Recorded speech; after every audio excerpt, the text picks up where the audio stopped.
And hey, welcome to Adventures in Lollygagging. We are playing Delta Green tonight. I got Melissa while she's trying to eat a salad. No, we gotta start. All right. Looks like I gotta do a little bit of reframing on Melissa and Derek. I'll figure that really quick. But hey, how's it going? We are continuing our Impossible Landscapes campaign. It's been going on for about a year or near to it. We are in part 4. We are very, very close to the end.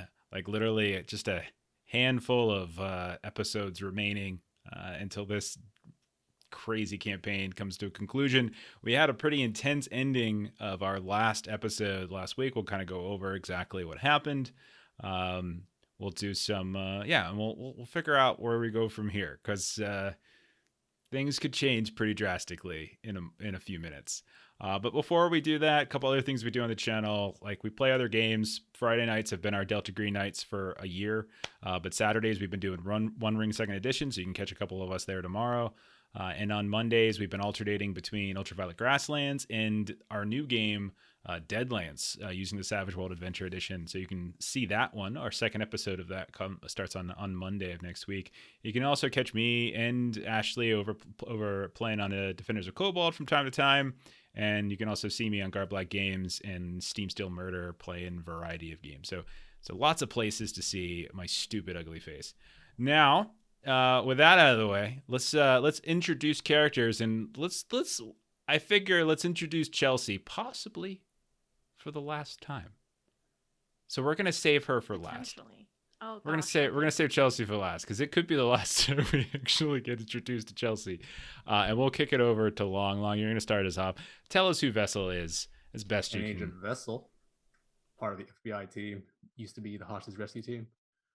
He always wanted to open a bakery, but that hasn't worked out, and he has a collection. That's pretty much Vessel. Okay, a collection. What does he have a collection of? What was that? A cleft chin? Cleft that Oh, a cleft chin. I like a collection. Yeah. A collection of what? Like pastries?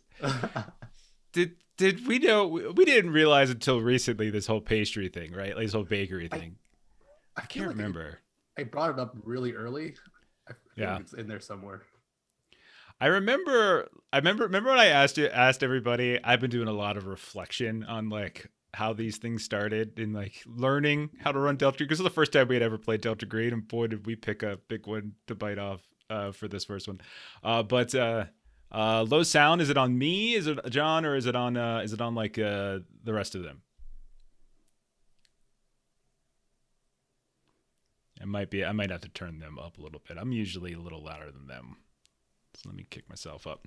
But yeah, anyway, like while we wait for an answer, I remember that you like your like intro, like the way Delta Green signaled you was like through like fortune cookies or something. Wasn't that what it is?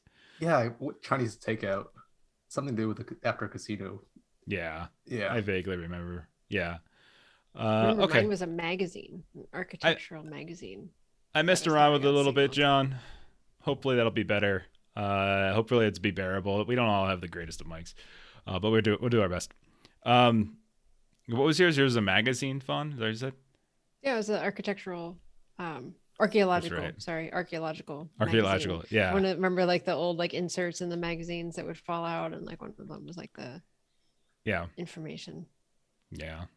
So yeah, I don't remember the pastry thing. I knew you had a bar, but I don't remember the bakery pastry thing. Maybe I'm mixing up a different character, but he's watching bakery now. Now, well, 20 years later, now he likes pastry. He's decided he wants to retire as a baker. Okay, right on. Let's go down and we'll kind of do like we'll do a counterclockwise here. So Melissa, tell us about Fawn.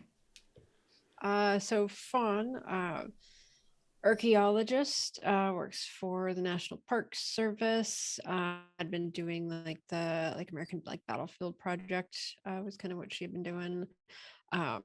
Was very close with her family, sister, brother-in-law, nieces.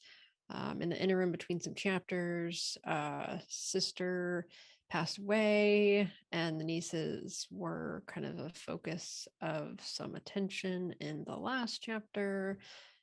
So yeah, I guess family's kind of been one of the big ways that Agent Fawn's been kind of messed with during these these Do you remember years. how your sister died?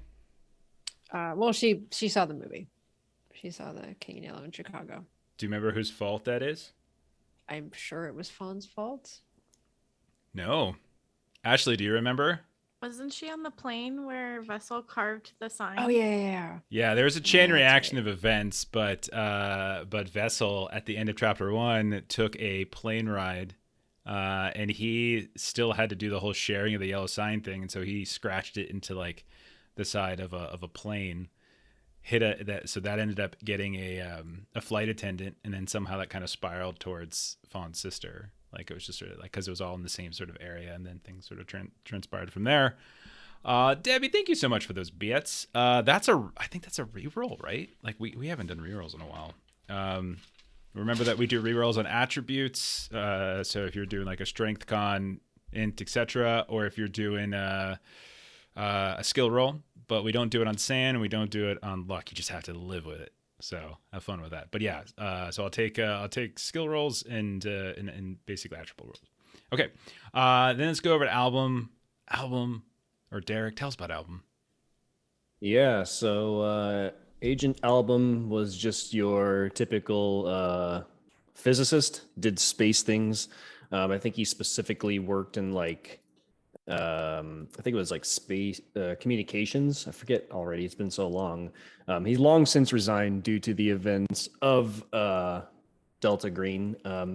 He made some bombs, admittedly, and somehow got the rap and the name of the Brownstone bomber simply for doing chemistry, but he didn't put them down or detonate them.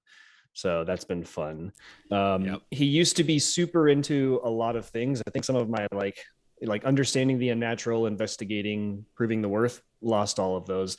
The only thing he really has left is conspiracy theorizing, because I refuse to let Album let go of that. That was his like defining It's his trait. defining trait. Yeah. And I think he actually still managed to hang on to discovery too. But he's got all kinds of disorders: paranoia, anxiety, and a dissociative identity disorder, which has not triggered yet, which is surprising. It's weird how nothing seems to have triggered this chapter. Isn't that strange? Like so many strange things are occurring here in Carcosa. So I actually mentioned it. So I think what happened was with Album is that there was like video footage, because I think you went with Vessel at times to pick up like all of the stuff to make the bombs. Oh yeah, the that's what it grainy was. CCTV And- footage. And you I got think picked you up on forget it. You're Yeah. albino. And yeah, it's you Oh, defined no. yourself as I at the didn't- beginning. Yeah. I didn't get that he's albino. I just figured, they're 90s cameras. They have like, a quarter okay. of a megapixel. That's Okay, true. yeah, You and, like, just there was a blend whole- in yeah, there's a with whole the thing. background. Yeah, why is there a ghost on camera? Oh my goodness. Well, that would have changed things actually if you would. I just assumed based upon the portrait you picked that that's what you were going for. And then finally, for the last time, possibly, Ashley, tell us about Chelsea. I'm playing Agent Chelsea. She originally was super into ghost hunting, and she was in a little crew. But unfortunately, through all of the crazy things in her life, they really aren't friends anymore. The only one that she has is her younger sister, Thea. And she had a bit where after chapter 1, she got fired from her job. Well, she left before they could fire her. And then she went weird because she was reading the play all the time. She lost like a year of her life reading it in some like weird motel. Now, before she got reactivated, she cleans bodies, crime scenes, disposes bodies. Mm-hmm. She's died 3 times, potentially. This one, we're gonna see if I'm dead. And Well, Class brings up a really good point in chat. Like, there's one very specific motivation I think everybody now knows that Chelsea has. Do you know which one we're talking about, Ashley? Came up last week, pretty hardcore. what? Protect innocence. Oh yeah, true. Yeah, protect Yeah. innocence. I Whoops. I tried. You did. Okay. I definitely tried. Yes, you did. So did we all. All right. I mean, some more than others. It was definitely, there were different, phases. Some of you were hiding, some of you were talking, some of you were talking and pointing guns, and some of you were just firing guns. So it was like this nice little tiered event of different reactions towards this. So yeah, all right. Escalation. Let's Chelsea saw a potential Nazi and she shot a potential Nazi.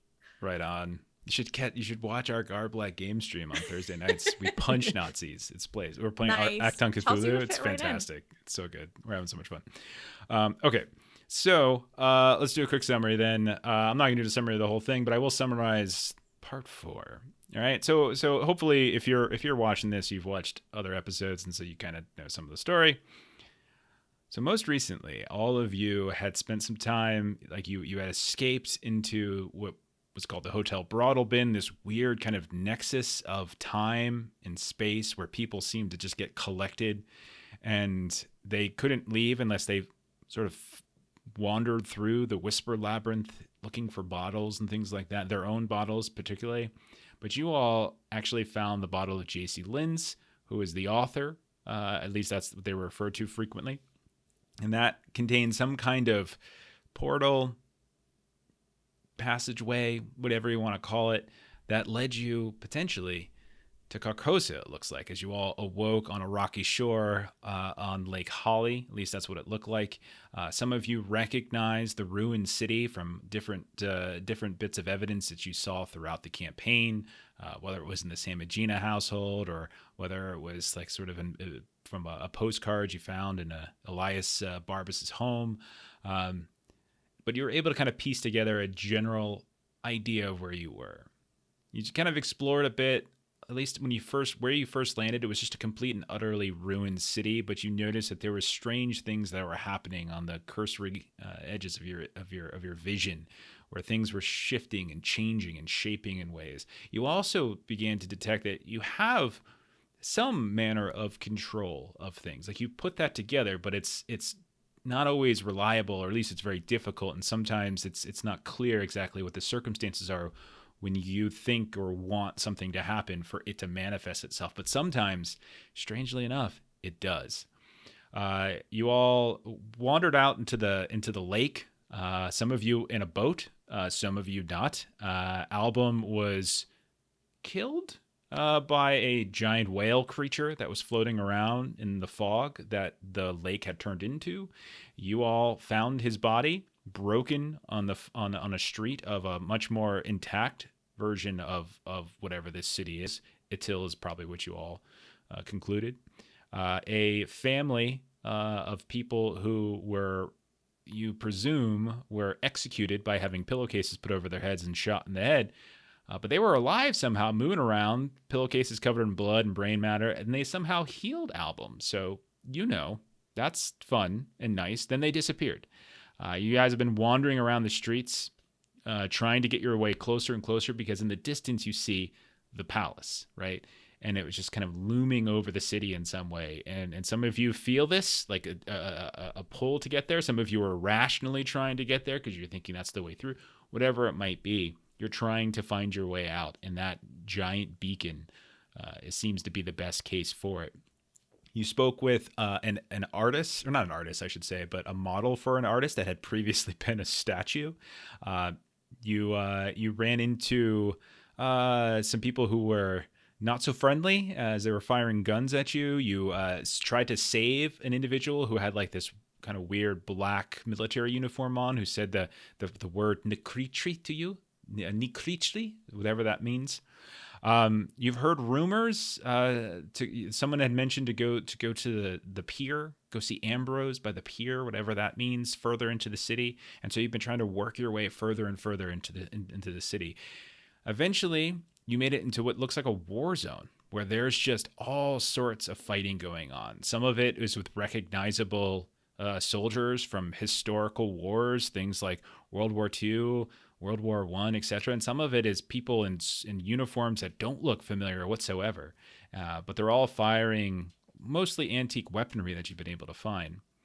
In the process of moving through the city, we ended last week with you all finding 2 young boys that were being probably teenagers, probably 13, 14 years old, that were being led through the streets by a group of 6 German soldiers that you presume were Nazis, and they began to string one of those boys up inside the ruins of a building, and they were proceeding to hang them. And that's when Chelsea's motivation to protect the innocent kicked in, and she started firing, and you all went 4v6. Album threw a stick of dynamite, blew a couple of them to hell, but unfortunately also took out one of the boys. You did manage to save the other, but in the process, Chelsea was shot numerous times while trying to hide behind cover, but the cover was not strong enough as the bullets just pierced through and plunged into her back. And that's where we're going to start up, I think, with... We're in the exact same place we were. We're on the street. The dust from the dynamite explosion hasn't even settled yet. You can see the bodies of the German soldiers have been blown apart here and there. You still hear the sounds in the distance of gunfire, of explosions, people shouting. It sounds like orders. But here you are on this street, which is otherwise now empty. You got a bunch of these German soldier bodies around. The young boy that survived, ran down the street to try to get away from everything. And Chelsea is coughing up blood behind a kind of broken series of crates. What do you guys do? I'll run up to her, check up on her. Chelsea, You go over to her. She is bleeding. She could see multiple bullet wounds. Are you conscious? Hardly. Tiny little bit. Yeah, a little bit. Like you're fading. You can feel the life fading from you. And Vessel, you've seen enough awful things in your profession that you can tell somebody who's like literally about to die. Like literally this is happening. She needs incredibly effective and she needs to be in an emergency room right now. She is that far gone. And even if she were there, the chances of her surviving would be pretty slim. Do any of the soldiers have any medical looking items on them? Okay, yeah, you start going through some of the bodies, and you don't find anything that looks like a medical kit. No, you find other things. Like you can see that there's some weapons. There's some what looks like kind of like these crude, kind of early generation flak jackets. Some helmets look like they're still intact. Couple guns and things here and there, but you don't see any signs of like a medical kit or anything like that. Or on a residential street, or are we still, or have we moved away from residential? It definitely looks like a residential street. There's a couple of these. I mean, most of the buildings on the street aren't fully intact. You can see like walls and roofs have been blown up by probably artillery at some point. But yeah, there's a couple sections of buildings along the street that definitely seem to be intact. Yeah, Alm will just start banging on doors, seeing if anybody answers any of them. Okay. Fawn, what are you doing? Fawn wants to try to get to like a high point in the road, just kind of to use the elevation to see if there's like a building around that looks, like a hospital, has any kind of markings as such. Okay. Like I know that things are kind of destroyed, but just maybe if something looks. Okay. You run in the direction that you saw the Germans coming from, because it's like there's a kind of a bump of a hill at the very end of it. And as you crest it, you look down and you can see what looks like the remains of a medical tent, like some kind of like hastily thrown together, like triage, like World War II style. It's not like anything fancy and brand new, but you can definitely see like universal signs of like of what you think might be like medical equipment. There doesn't seem to be anyone tending it, but there could be something down in there. Okay. Alba, Vessel, over here. And she'll kind of wave everyone over. There's a medical tent over here. Let's get everything we can. I'll pick up Chelsea. Okay, you're gonna pick Don't her up worry. and carry her? Yeah, okay. Don't worry. I got you. You got me on the descent. I got you now. Just stay with me. Okay. I was going to try and look for the same people that healed me in one of these buildings. This place seems to give you things randomly, so I could try knocking on a few doors before I meet up with you guys. Yeah, it was worth a shot. Maybe you can wish Okay. Pillow Doc back to us. Pillow Doc. While he's doing that, Jeez. I'll just take her to the tent. Okay. Pillow talk Yeah. with Pillow Doc. Okay. Yeah, you look around and you can see that there's definitely a handful of like stretchers. Some of them are covered in blood and gauze. You find what looks like, you know, a corpse of a person laying, like, who didn't make it. Clearly, you see what looks like surgical tools and some med kits, some gauze, some basic supplies here and there. You don't see anything too advanced, but there are like kind of a handful of things that could potentially help. A couple tools here and there.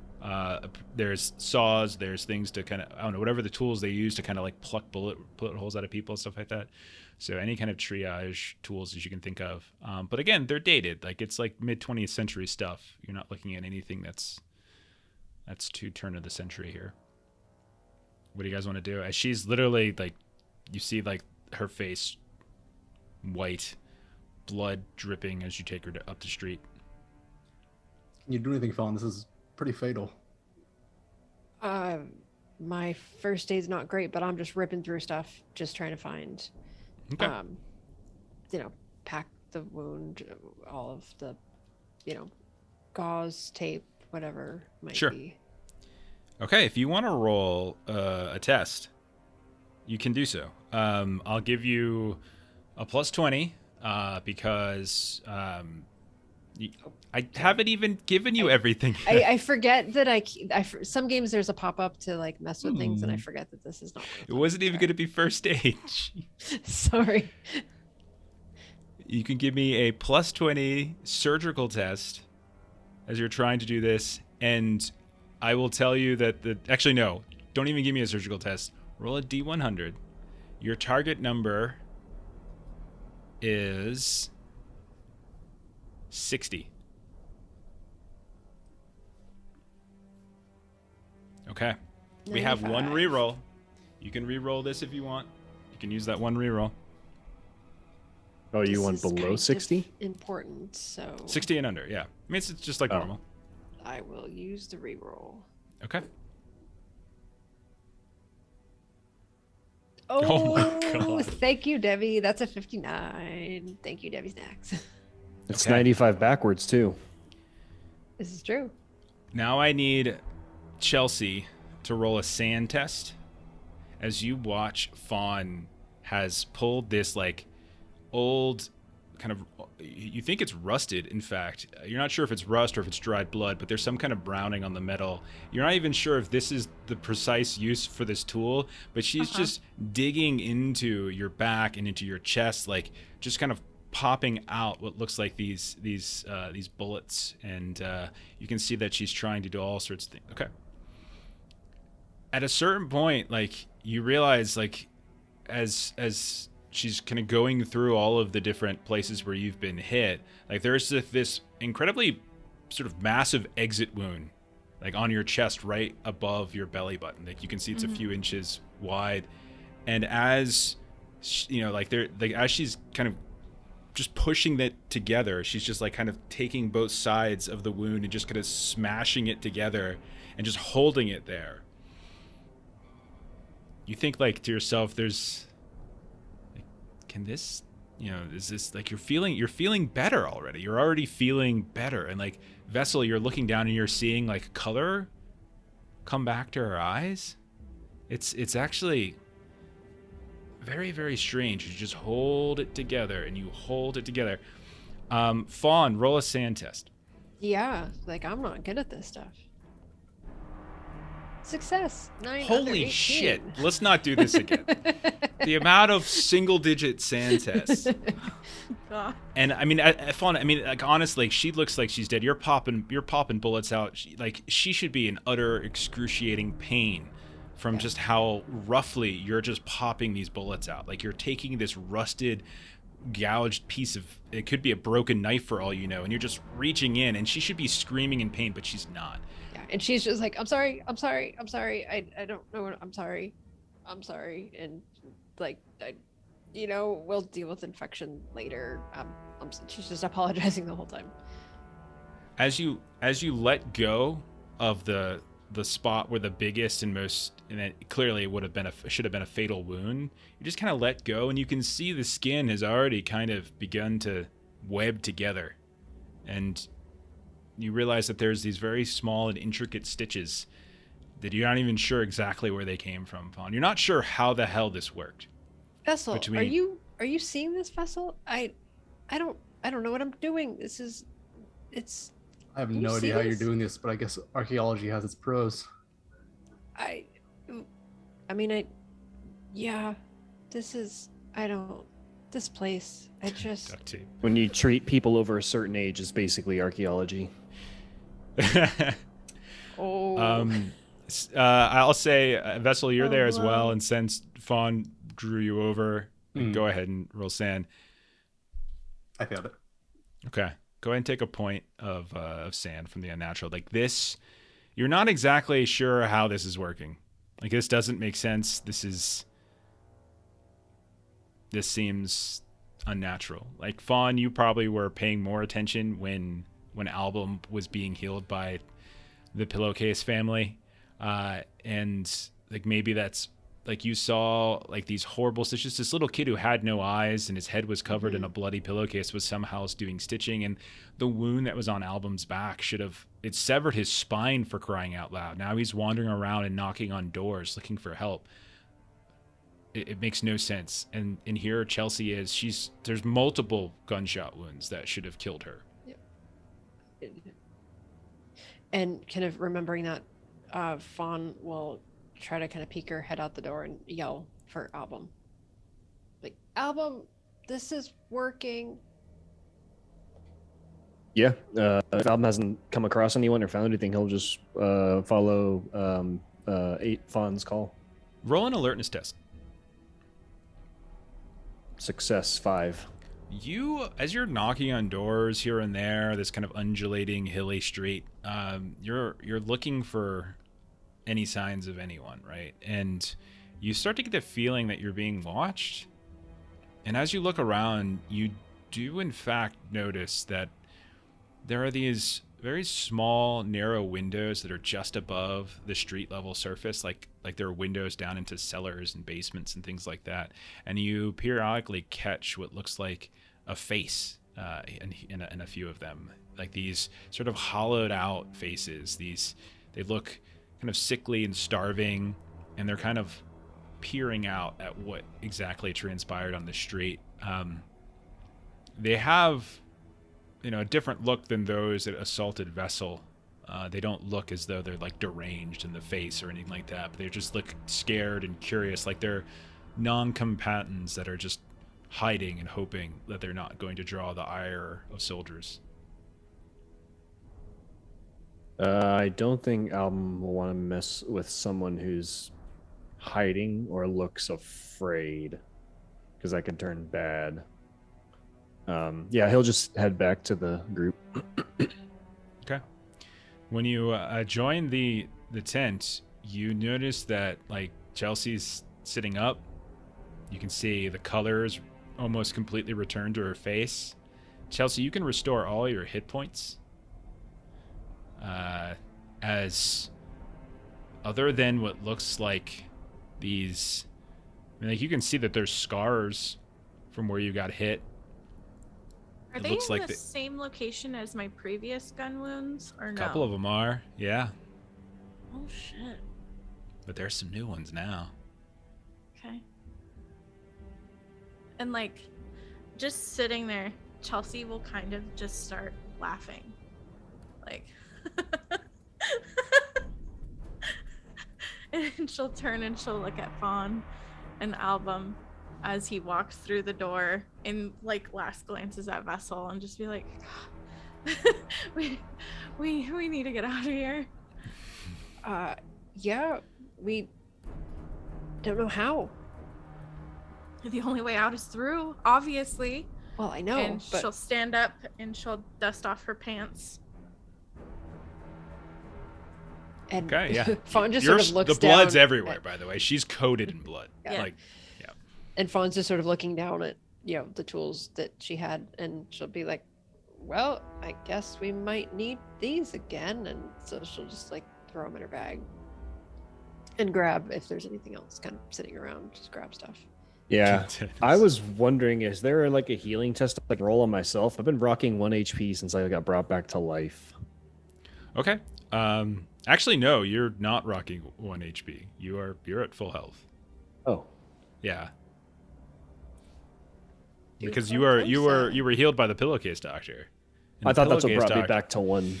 No, I mean what are you talking about? This isn't just some urgent care. It's the pillowcase doctor and his son.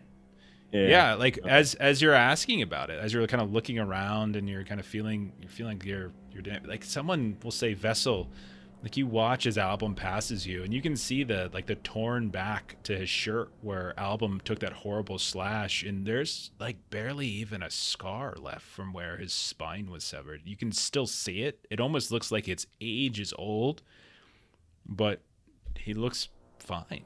You don't know what the hell he's bitching about. He didn't take any damage in the fight with the Nazis. Didn't get shot. What is he worried about? He looks fine. Yeah, I don't think I remember him being severed either because I was down on the way down. So yeah. Oh, that's right. You were attacked. Yeah. But you probably have seen him at some point with like this slowly kind of healing up. Because the last time I would say like Fawn and Chelsea, you saw like he had those crude stitches in his back, and then over time they just seemed to have completely healed up. And Fawn, as I'm remembering this, she's like, 57 and we've been moving around a lot. And she's like, hi, like you, Chelsea, got shot and you, Album, like your back was broke and you're walking around better than I am. As I sit at less than half HP. Guess I hadn't noticed with all of the commotion going on around here. Has the palace gotten any closer? And I look out the nearest window.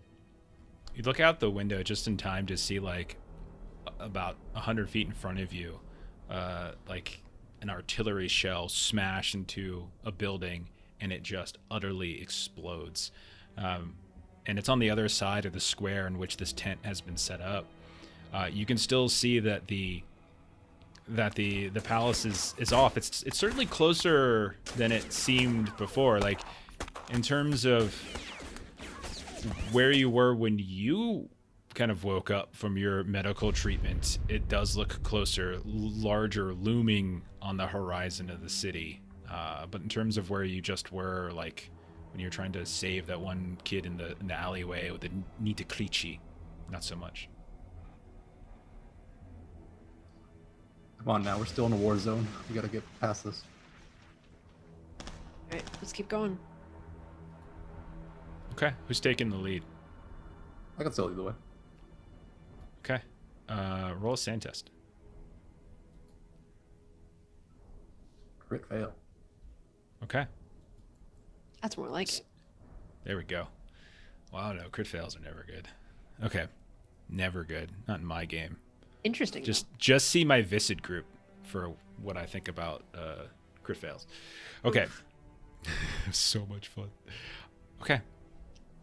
So you try to take the crew kind of on the kind of skirting path away from where that building just exploded. As you see another artillery shell, you see a group of figures, what looks like in those sort of red, almost like antique European uniforms, charging across the street, like through the black smoke and fire that is now that building across the square from you. You can see that there is those same kind of black uniforms that are firing at them from what looks like a row of like bushes that have recently been burned down, and then you can see like a flagpole of some kind has been tipped over. But you kind of try to steer clear as that as best you can, and that's when the sound of like a series of like these distant explosions are kind of getting closer and closer. Like you're trying to move away from this, but nonetheless, like an explosion happens behind you. You look around and you can see a crater about 50 feet behind you in the street, and you're kind of continue to hustle, and then you look back and you can see that was like a front stoop to some kind of, wasn't a home, but probably some kind of clubhouse. It kind of just erupts as rafters and roof tiles explode.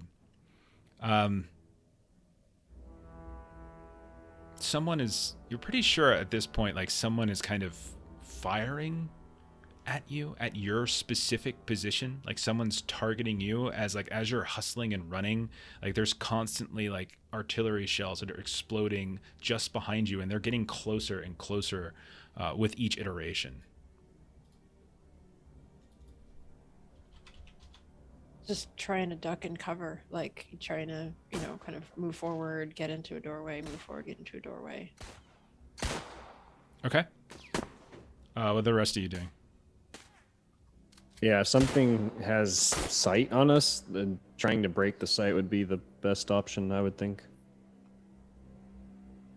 So you and Fawn go running off for cover. Chelsea, Vessel, you know that it's getting closer. Like you have military science. You know this, they're zeroing in whatever this might be. So it's either that probably the next shell, as it's like you hear the whistle kind of flying through the air. What do you want to do? You and Chelsea are still in the street. Can I pinpoint where they're shooting from or who's shooting at us? Your alertness is high enough that you look around and you don't see anybody within an immediate vicinity. It's possible it was coming from back by where you saw those red-coated soldiers moving, but you're not entirely sure. Yeah, then I'll try to hide, try to get out of line of sight. Okay, same thing. Chelsea, what do you want to do? Yeah, but she's gonna hide, but running backwards through the debris of the previous shot. Okay. Okay. You guys all run for cover, and you take up various hidden positions, and you just watch as just a series of 4 or 5 shells right along the street that you've been running, one after the other. And you can see right exactly where you four were standing. You see the ground just erupts. Cobblestone flies in all directions. And you see a couple more feet in front of it once again, and another 50 feet until it almost just like it's continuing to move past you. And after a good minute, you can see that it's almost 300, 400 feet down the street and long past where you all are standing. You realize you kind of wait for a beat, and you can see it's continuing to get further and further and further. It doesn't seem like they were able to see you, and you kind of dodged out of the way of this ring of it. All right, then we'll come back out of cover and keep going the way that we were. Okay. Roll a sand test, Fawn. Fail, 76 over 18. Okay. So you kind of continue in the direction you're headed. You start squeezing in between these fairly tight alleyways. You're trying to keep out of clear line of sight, only going in on the street when the street seems empty.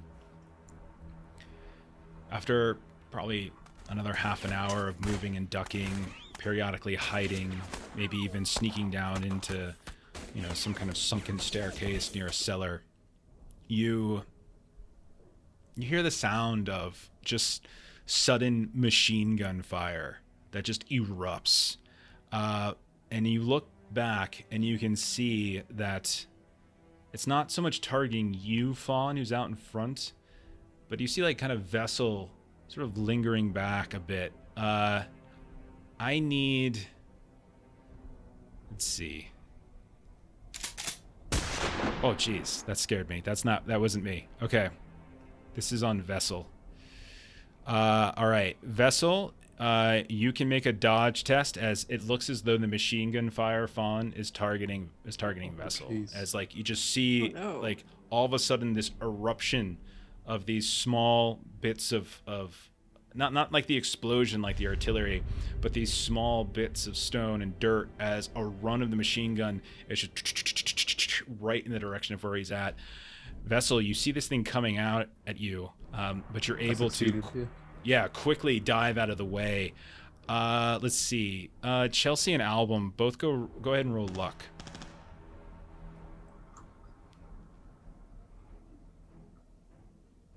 Oh, wow. 5? Album, you manage to sort of quickly lean back, and you kind of hide behind what looks like the remains of a stoop to dodge out of the way. Chelsea, you're standing so close to Vessel that as you see the run of bullets kind of running up towards him, he dives out of the way, but you're in the line of fire still. Go ahead and roll dodge. failure, 70 And or you're- 30. We do have 3 rerolls, remember. Oh, someone else? Did I miss something? Oh, thanks, Tool to Twitch. I totally missed that. My bad. It's up to you, That's how I Ashley. keep track. Fuck. Yeah, I'll try it. You don't have to. I am It is it's a prepared if you 30. die tonight. I have That is ready to true. go. No, just kidding. Just go ahead. Do what you want. It's up to you. 40, still a failure. Okay. So you see as Vessel up in front of you dives in your direction, but unfortunately you are just a step too slow, as you will take, I can do math, 1 second. You will take 7 points of damage as bullet fire rips through you. Christ. Okay. Glad you were back up to full HP there. As you Yep. as you kind of look around, Album, Vessel, you guys managed to sort of dodge out of the way, and you have the highest alertness of the group. The two of you notice that you guys are basically pinned down where you're at, as up ahead in the direction you are going, you can see in the second story of this building, there is like kind of this oversight point. It's a choke point that seems to be the direction towards where the palace is, like kind of pushing you in that further. But there seems to be a machine gun nest set up right in that second story window that's kind of covering this particular area. If you tried to retreat, it's possible they can get some pop shots on you as you retreat. What did the two of you want to do? As Fawn, you're up a little bit. It's like all of you are kind of separated by a few feet here and there as you found cover along the way. You're out of the sight of this thing, but you know that there is a gun trained on this street that you guys, or alleyway that you guys were moving down. Does this area have like a sewer system or some sort of trench? Yeah, you do in fact notice that there is a sewer, like a manhole cover, right out in the middle of the street. But you also notice that there's, similar to what I was describing to Album earlier, there are these couple windows here and there that seems to lead down into basements of some of these ruined buildings. So in terms of subterranean access, those are your options. See if we can direct everyone towards like cellars, see if we can get underground travel. Okay. So yeah, you kind of smash your elbow into the side here, and you're able to climb down into a cellar that has had much of the floor above it collapsed onto it, but there's enough space here that you could find a way to kind of crawl through. Is everyone following Vessel? Yeah. Yeah, Well, Jesse I am. is. Okay. Yep. It takes you kind of to the end of the block, and you're basically going to be getting let out, kind of like underneath the nose of this thing. They still could potentially see you as you pop out, but you do realize that it's possible that like there's you think that as you're looking at the building where the machine nest is in, it looks like the kind of the right half of the building has been ripped apart, and you can see what looks like the basic framework of a staircase still in place that sneaks its way up to that second floor.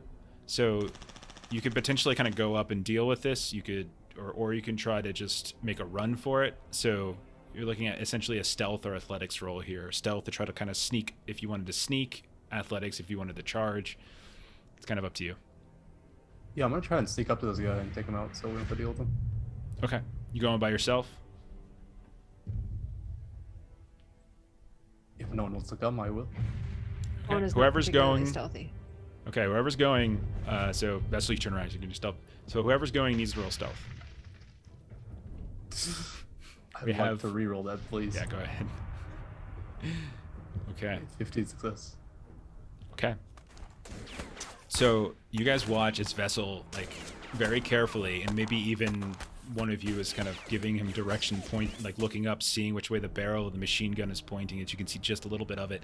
And when it's just ever so slightly not looking in your direction, you see him very quickly sneak out behind what looks like was once some kind of structure for plants and things like that. There might have been a bench here or there. You see some rubble that's been erupted from artillery fire that he sneaks behind, and eventually he gets across onto the right-hand side of this building. You reach up, Vessel. You kind of pull yourself up to the second, not the second floor, I should say, but like the first part of the stairs, and manage to very carefully sneak up. And you look down this. It's not a hallway, it's just a series of rooms whose walls have been ripped, and so you can actually see from room to room, like there's these hollowed out sections of the wall. Some of the studs are still intact. But you can see what looks like, there's a fairly young boy, probably not a whole lot different in age from the ones that you tried to save from being hanged, maybe even younger.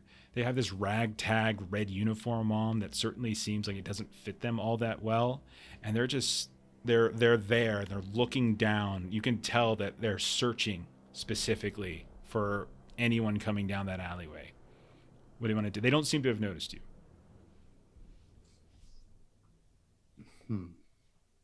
I'm just gonna come up behind him and choke him out. Okay, I want one more stealth test to try to now move through like the crumbling walls and things like that to get close to him. First one was to get across the street. Success. Okay. You get up right behind him, and I'll say go ahead and roll an attack of some kind, and take plus 40 for this because they have no idea it's coming. Okay, unarmed combat.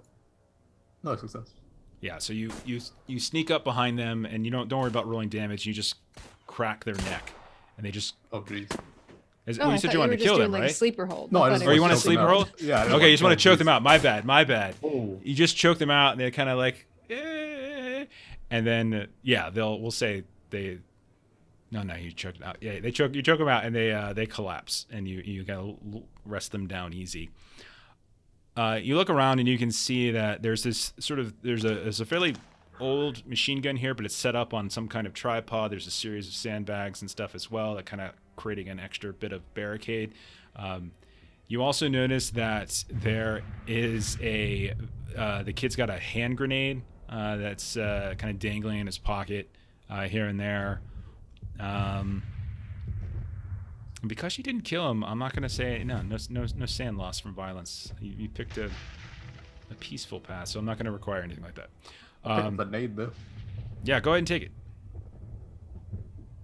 So add it to your sheet. I'm not sure if I have anything in the inventory or foundry inventory for that or not. If I don't worry about it. Just put a note that you have it. Okay. But yeah, and so you reach out, you kind of signal at everybody else, and you guys now know it's clean. It's clear to pass by. Okay. Wait for him to come back down and keep going. All right. Who's taking lead?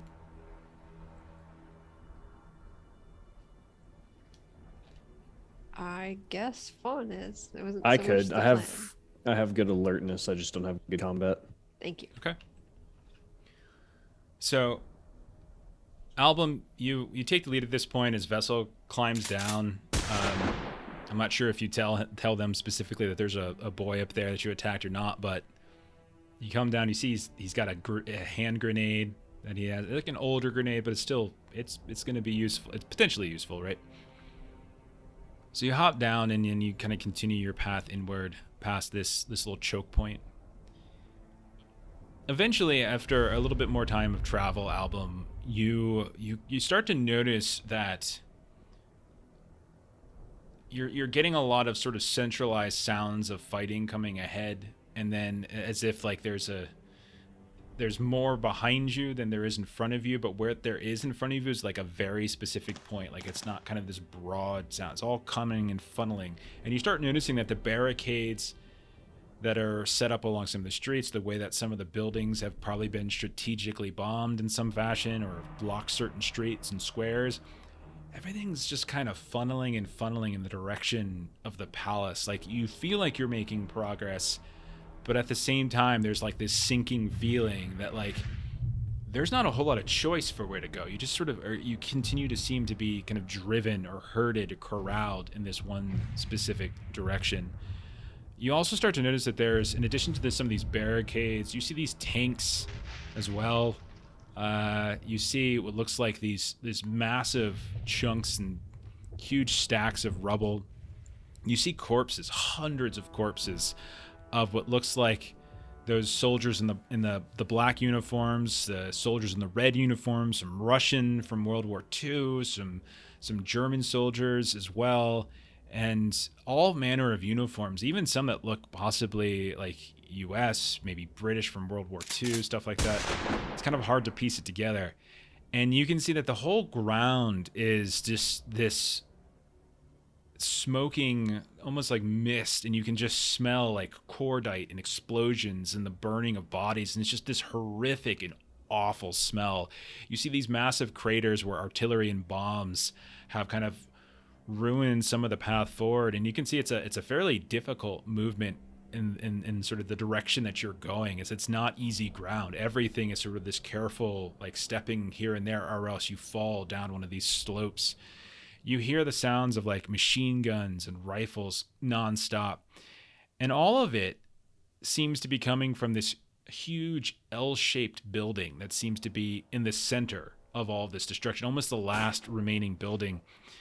You just get the feeling at this point, from the way this has been hurting, you've been kind of getting hurted, Album, like you need to pass through here. You guys hold off to the side and you watch as like there's these different teams of soldiers that begin to close on that L-shaped building. You see what looks first like a series of people in sort of those black black uniforms. Others it looks to be in sort of Russian gear from like from World War I, and they're just charging in these groups, and then they just get cut to pieces by some sort of combination of machine guns and mortars that are erupting from that building. What looks to be like a 2-story building up ahead. And you realize, I mean, all of you realize, like, you need to get through here, but at the same, but everything is sort of pointing to what looks like these sets of doors, and you have to pass through this building to get to the other side. Like, every one of you are piecing this together at this point. Sorry, so there's just one door then that everything funnels to, or is there? Everything's sort of funneling, into these. There's these blown open double doors, like these huge blown open doors of this L-shaped building, and that's where all of these different teams are trying to rush towards. But before they can get into that open entranceway, they're just blown to bits by mortar or cut down by machine gun fire. But that team that's cutting them down can only focus on one group at a time?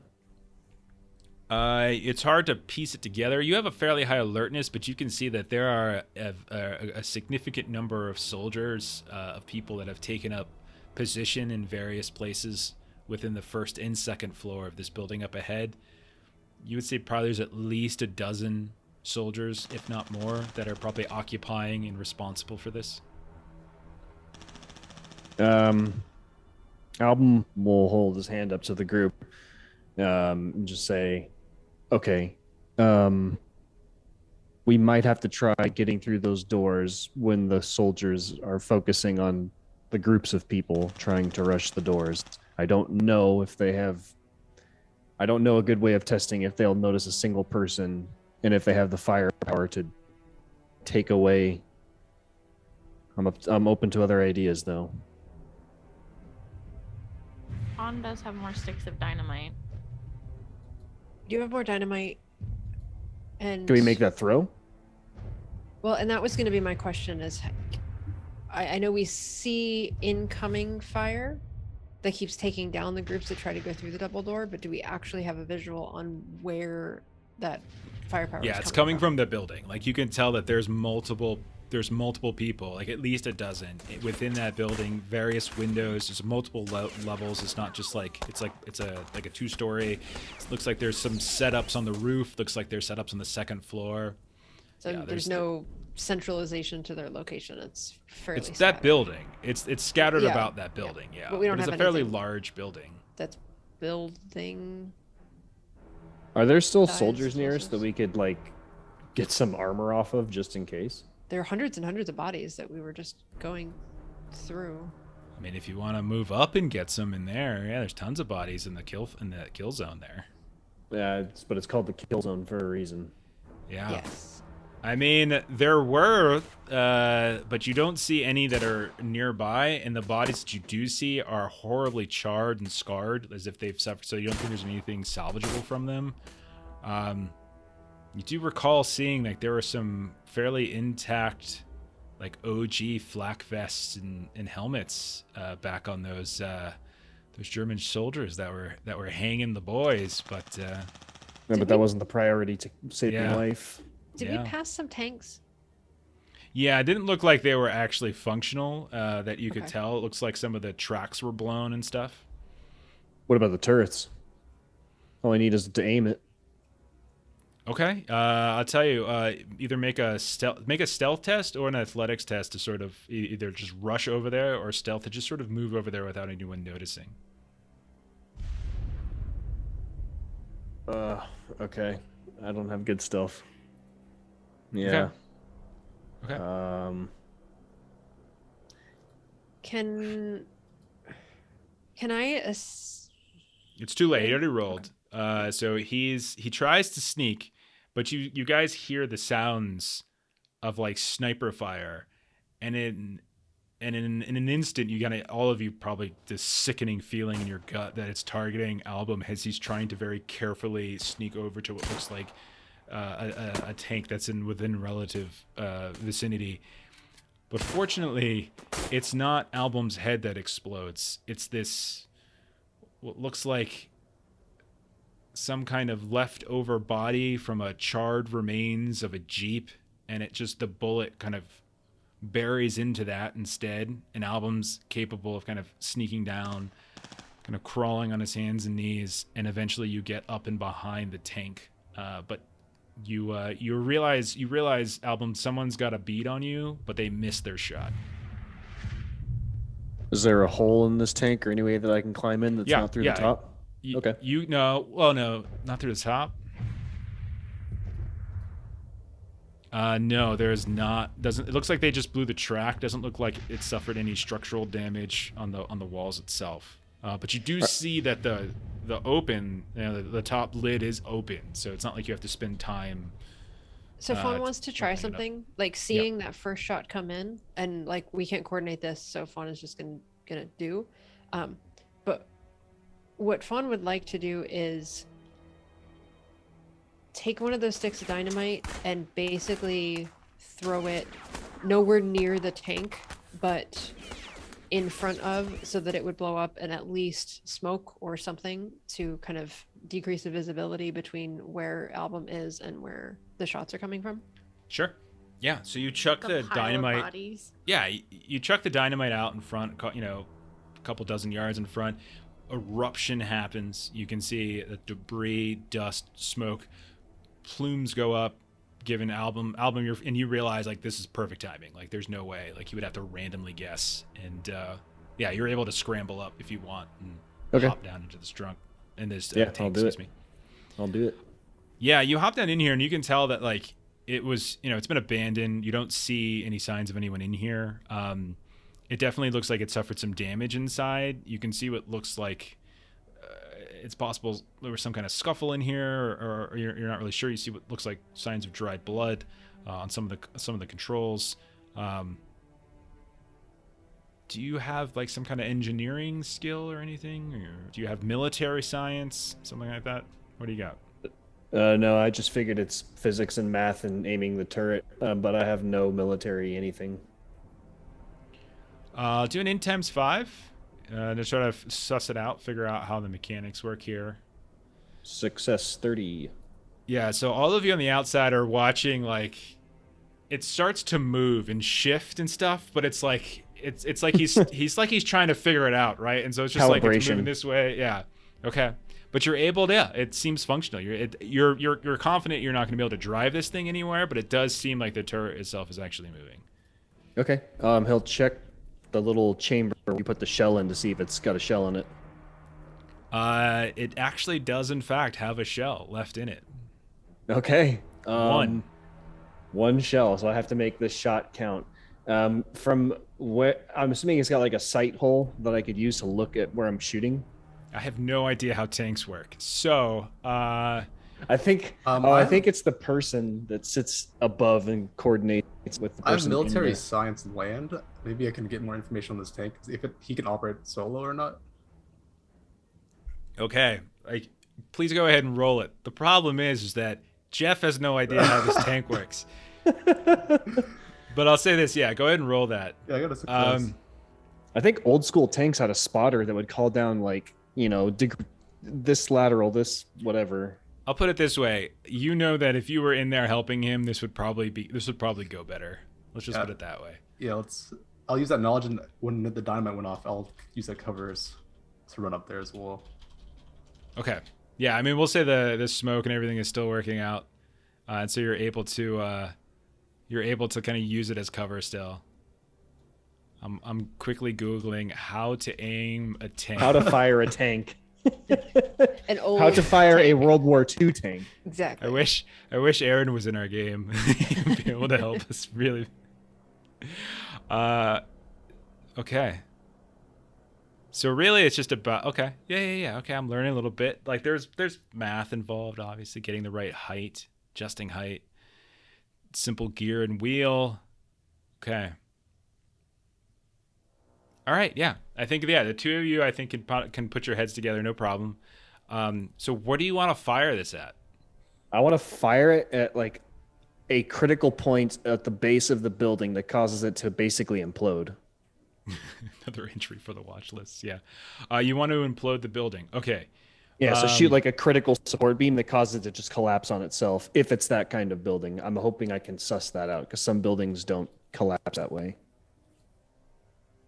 Well, if anyone knows anything about collapsing buildings, it's Album. The brownstone bomber, yeah. Well, and this might even be before steel support beams, potentially, the True. architecture of the city. Do either of you have artillery? I didn't realize that's a skill. That's a skill. No artillery. No artillery. That's fine. That's fine. It's okay. Military science, we'll go with that. It's totally fine. I'm trying to think if there's something. Do you have anyone have like demolitions? Perfect. Roll demolitions. That's what got us in trouble in chapter 1. Yes, got us in trouble now.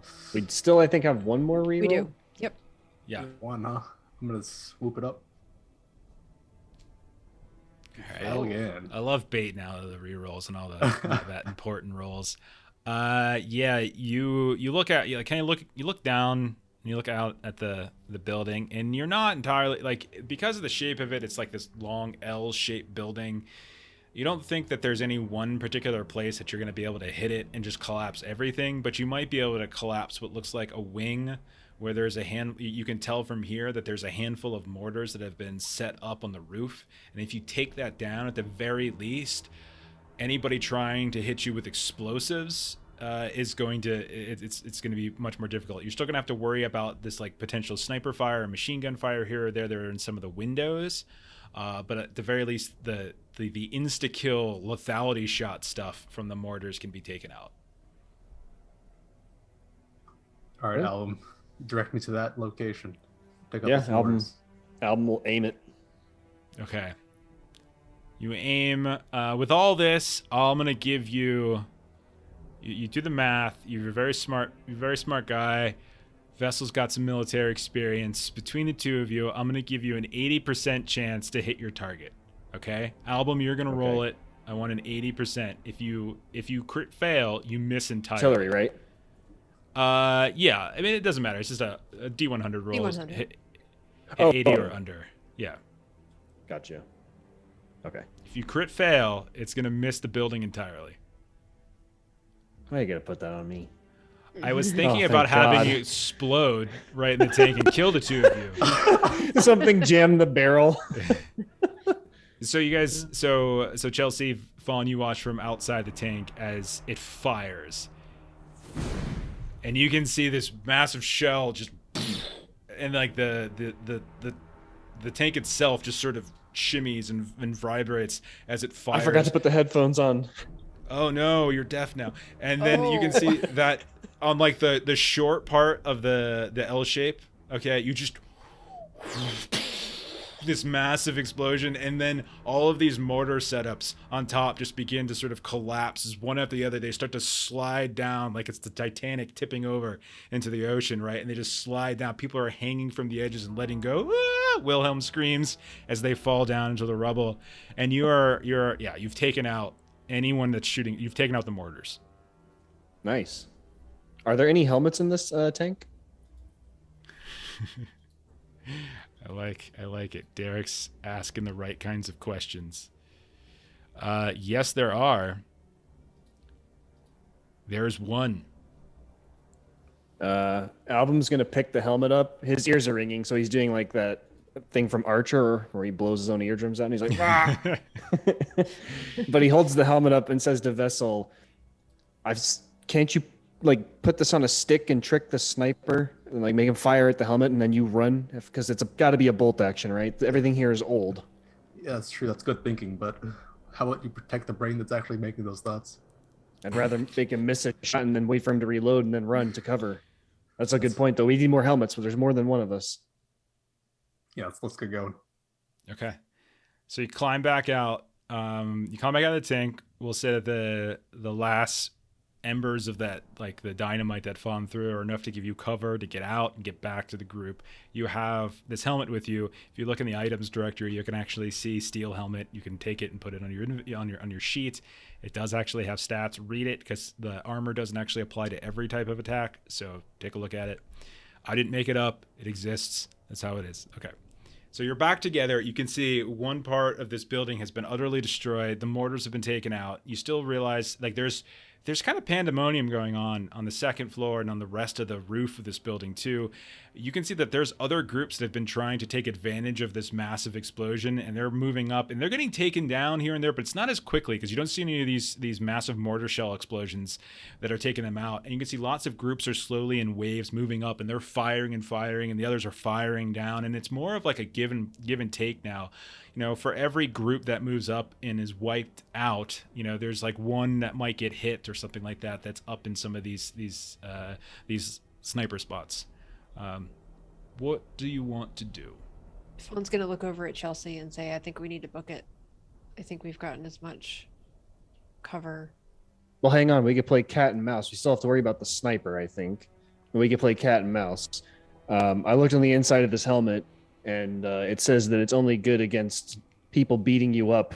Yep. So unless they throw the bullets at us, well, it's not going to help.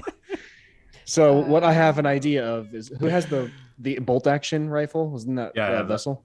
Yeah, Okay, we're going to play cat and mouse. I'm going to see if you can notice the sniper by poking the helmet up and making it look like someone's running, because we're in a ditch, right? Yeah, you found a place that's relatively safe, and you realize if any further, you might get within machine gun fire. Like right now, the only thing that can probably hit you is anyone that's like shooting a sniper. But like, if you get there's a kind of a range where if you get any closer, you're like right in the kill zone for anybody in the second floor who's got machine gun nests out. I think that if we take out the sniper by making him shoot at the helmet, and then Vessel shoots when he sees wherever he fires from, and then we try and hide in with one of the groups. And then it's just a numbers game. Are we one of the ones picked off in the group? I don't know if the odds can get better than that. I think because I don't know how many more pieces of dynamite Fawn has, but Vessel still has the one that we haven't disarmed yet. Oh, yeah. We can get closer and try and like toss them up onto the second floor and the roof and stuff. We could do that. You do notice that at any point anyone like stops in that kill zone, they are mowed down completely. Like people are like up and shooting and stuff like that. So anytime anyone stops, that they're gone. Like the only people who seem to even make it anywhere close to the building are those who are like keeping, you know, they're moving and they're moving and they're moving. Anyone who stops is just, they're dead to rights. There's an opening in the building though, on like the first floor. Well, there's the giant double doors where everything seems to be funneled through, and then like the bottom, like remember how an L looks, right? Or like that. They've basically turned this to rubble. It's still like blocking a certain path, but like at the very least, the mortars that were on top of that part of the roof have been destroyed.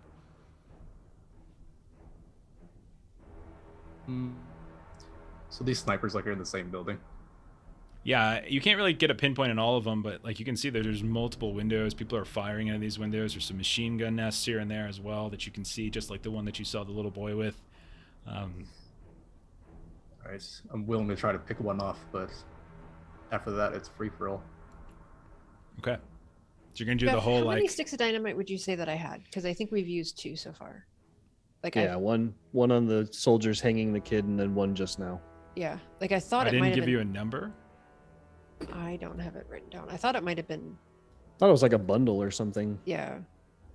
I would Usually say it's like 10. five. I would 4 or say 5. you probably don't want to over rely on that dynamite. We haven't been rolling for it because we've been using it in a storytelling way, you know. But if you're gonna start using it as weapons and stuff like that to try, like, we're gonna start rolling to see whether they actually go off and stuff too, because like it's really really old and like corroded and stuff. So Yeah, more. I'm just trying to think about like other ways to get cover.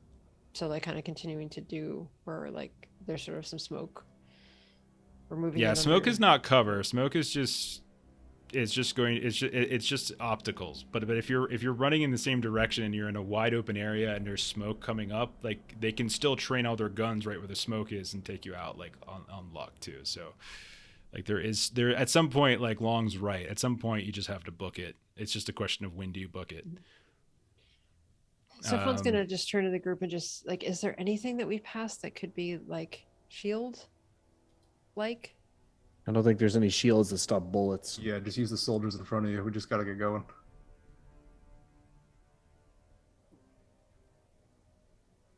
There were 12 sticks of dynamite. So there's 10 left.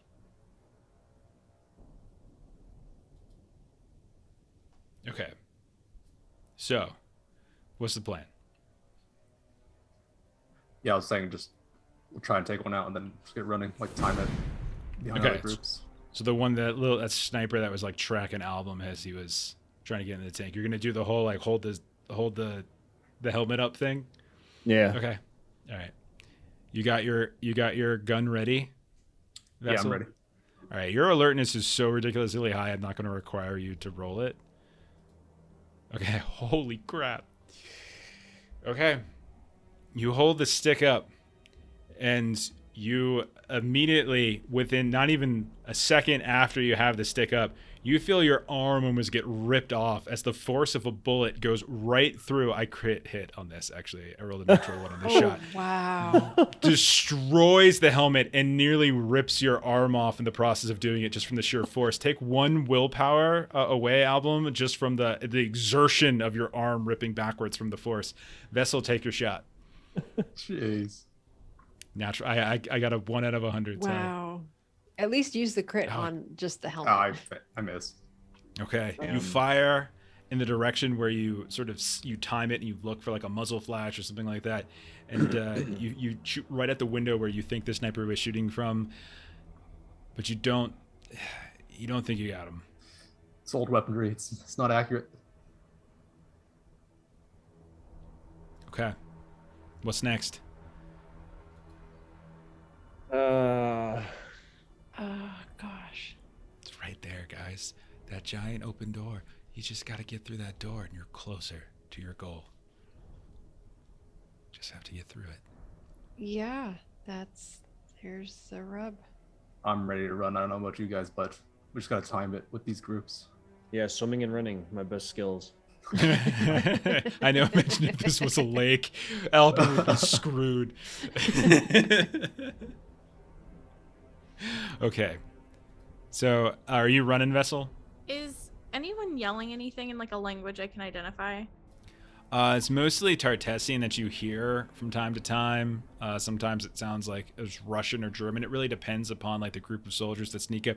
It's not like there's like a constant like wave after wave of people coming up. It's just every Yeah. so often. Like within the span of like a half an hour, you can see another group come up and kind of get mowed down in the process.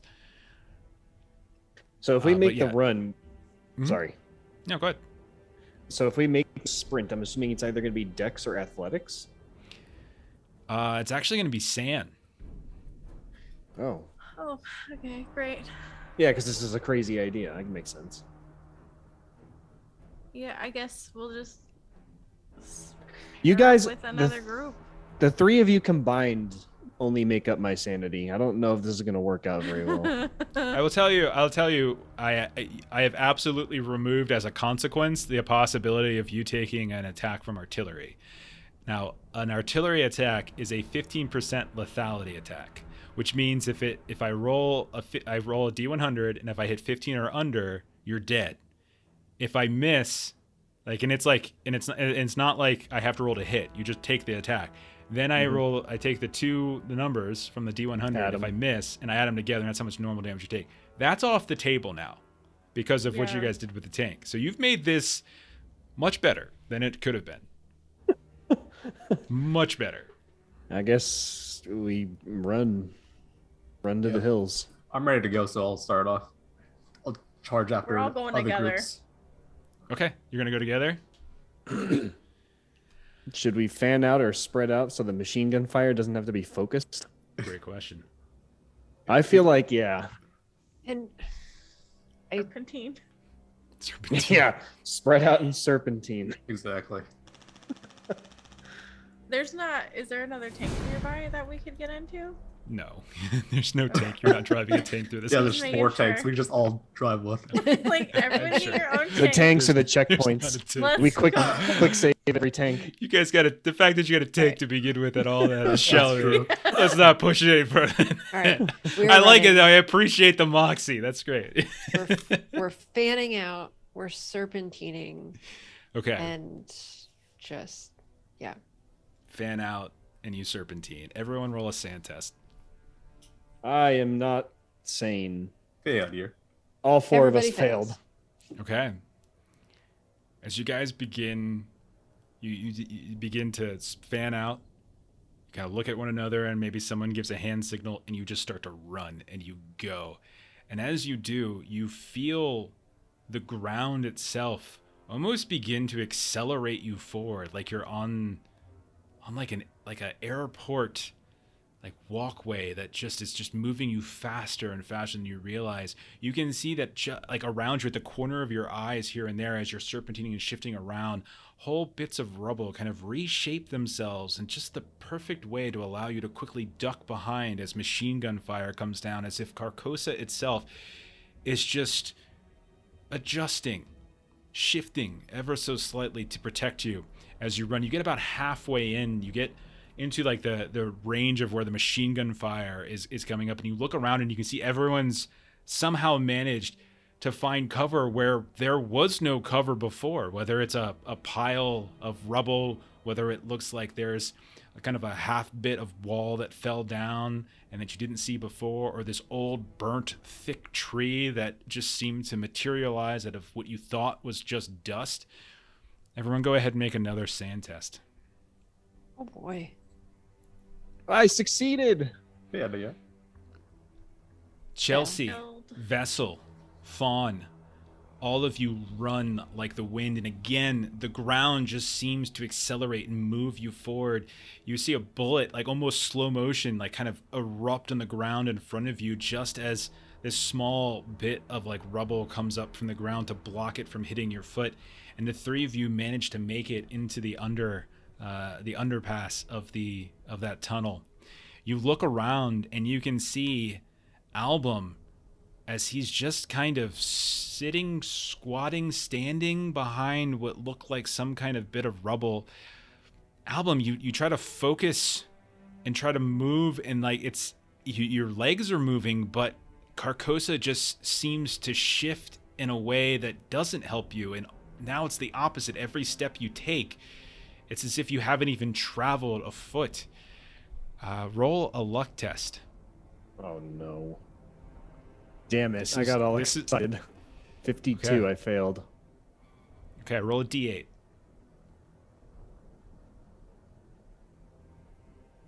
2. You take 2 points of damage as machine gun fire rips through your torso. It doesn't manage to hit any vital areas. You feel it kind of down by your hip. You feel one sort of up by your left shoulder.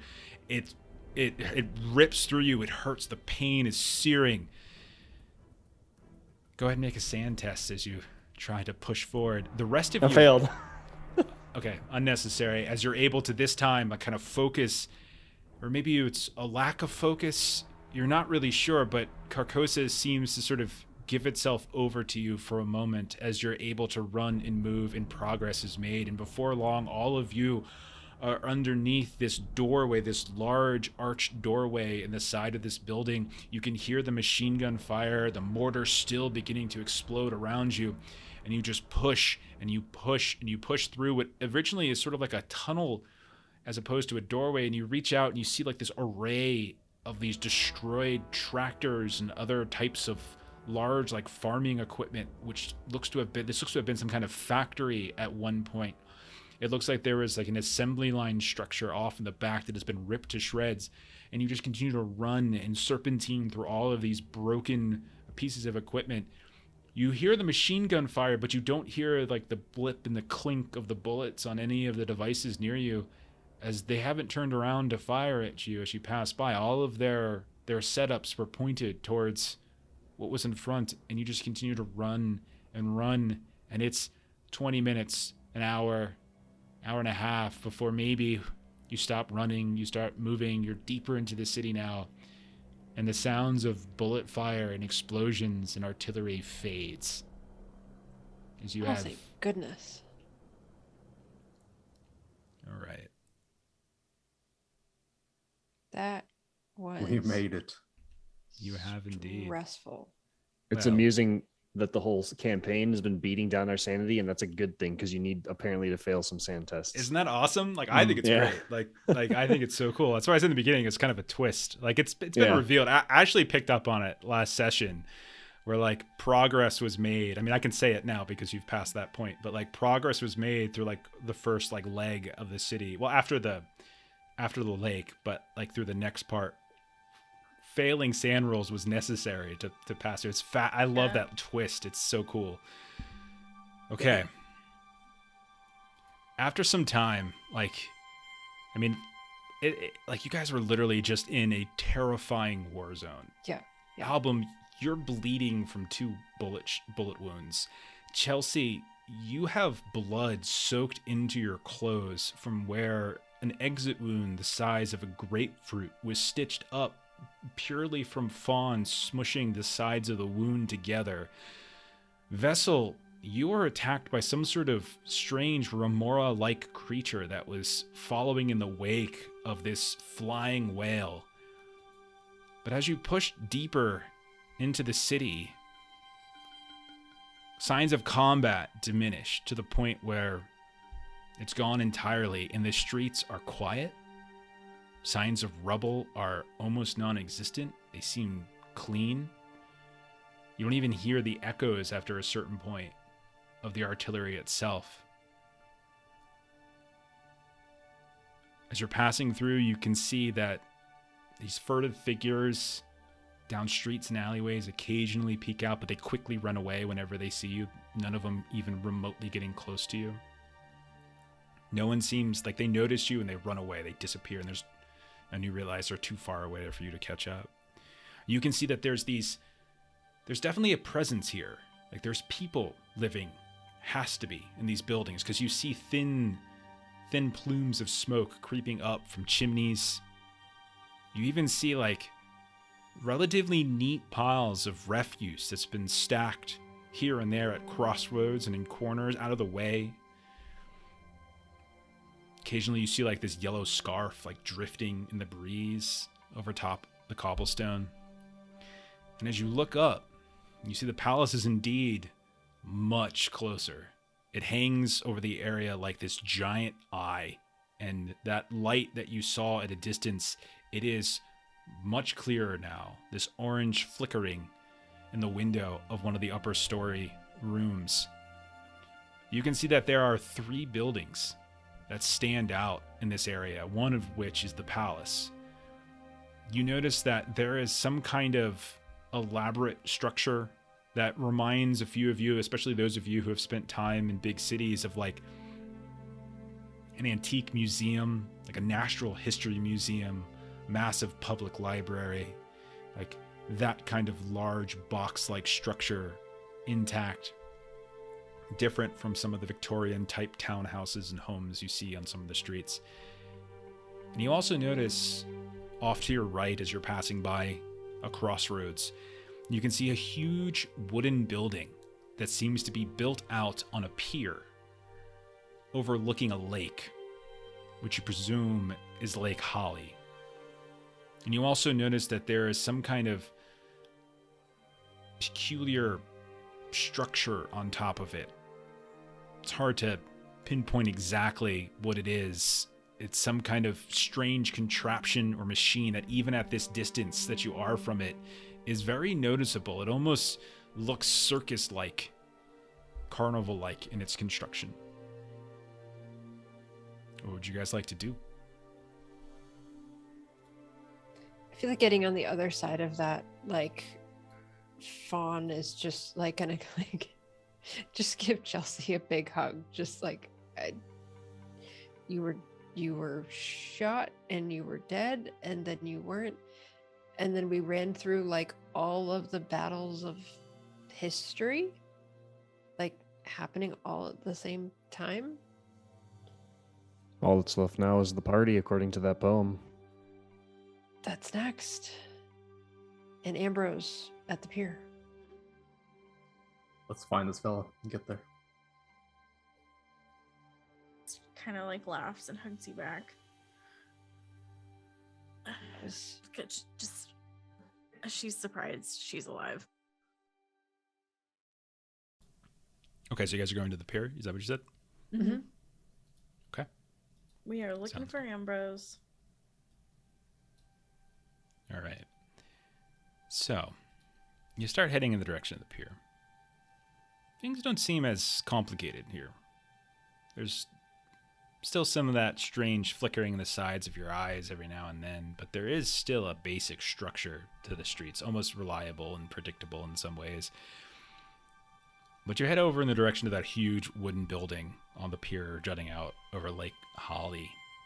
It looks like a 19th century boardwalk mall as you approach, especially those of you with any amount of history under your belt. You can see that there's peeling white and red paint on the outside. There's these very high set windows in the building itself. Other than the palace and that other museum-like building, this structure is huge. It dwarfs most of the other buildings in this part of the city. As you get a little closer, you realize that that structure on top is very carnival-like. It almost looks like a massive carousel with that doesn't seem to be functioning or moving, but you can see that it's been sort of reshaped, repurposed, retooled in some way, but it does certainly have that kind of feeling to it.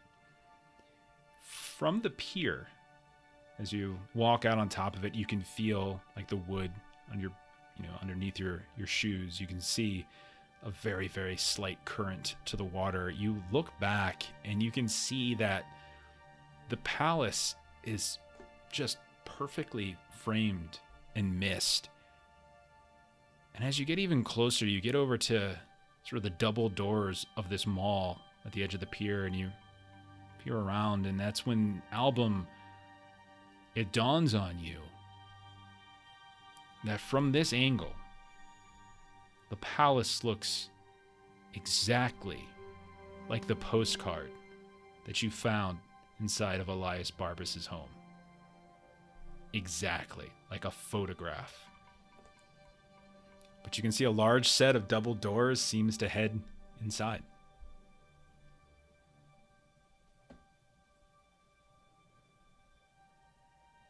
We're finally here. Let's go.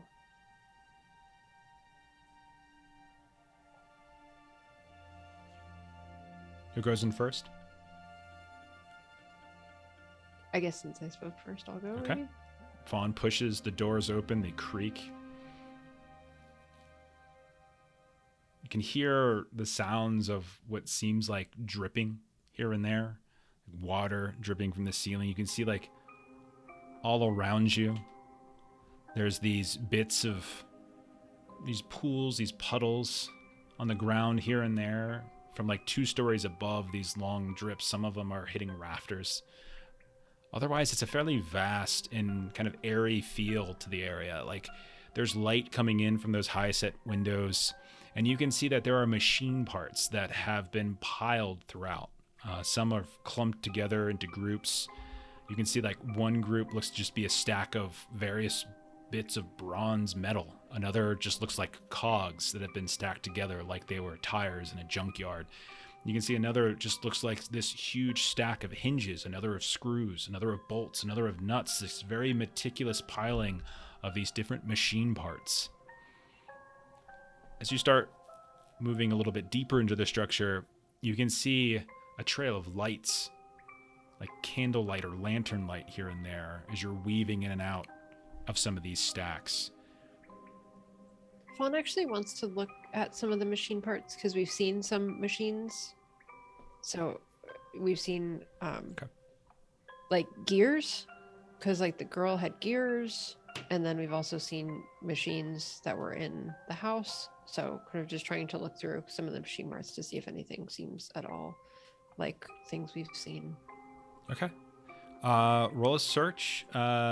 Vessel and Album, both you roll alertness. It's very high, but I still want you to roll it. Oh, I failed. Maybe you're Oh, just I kind of getting failed distracted by by something 1. else. I succeeded.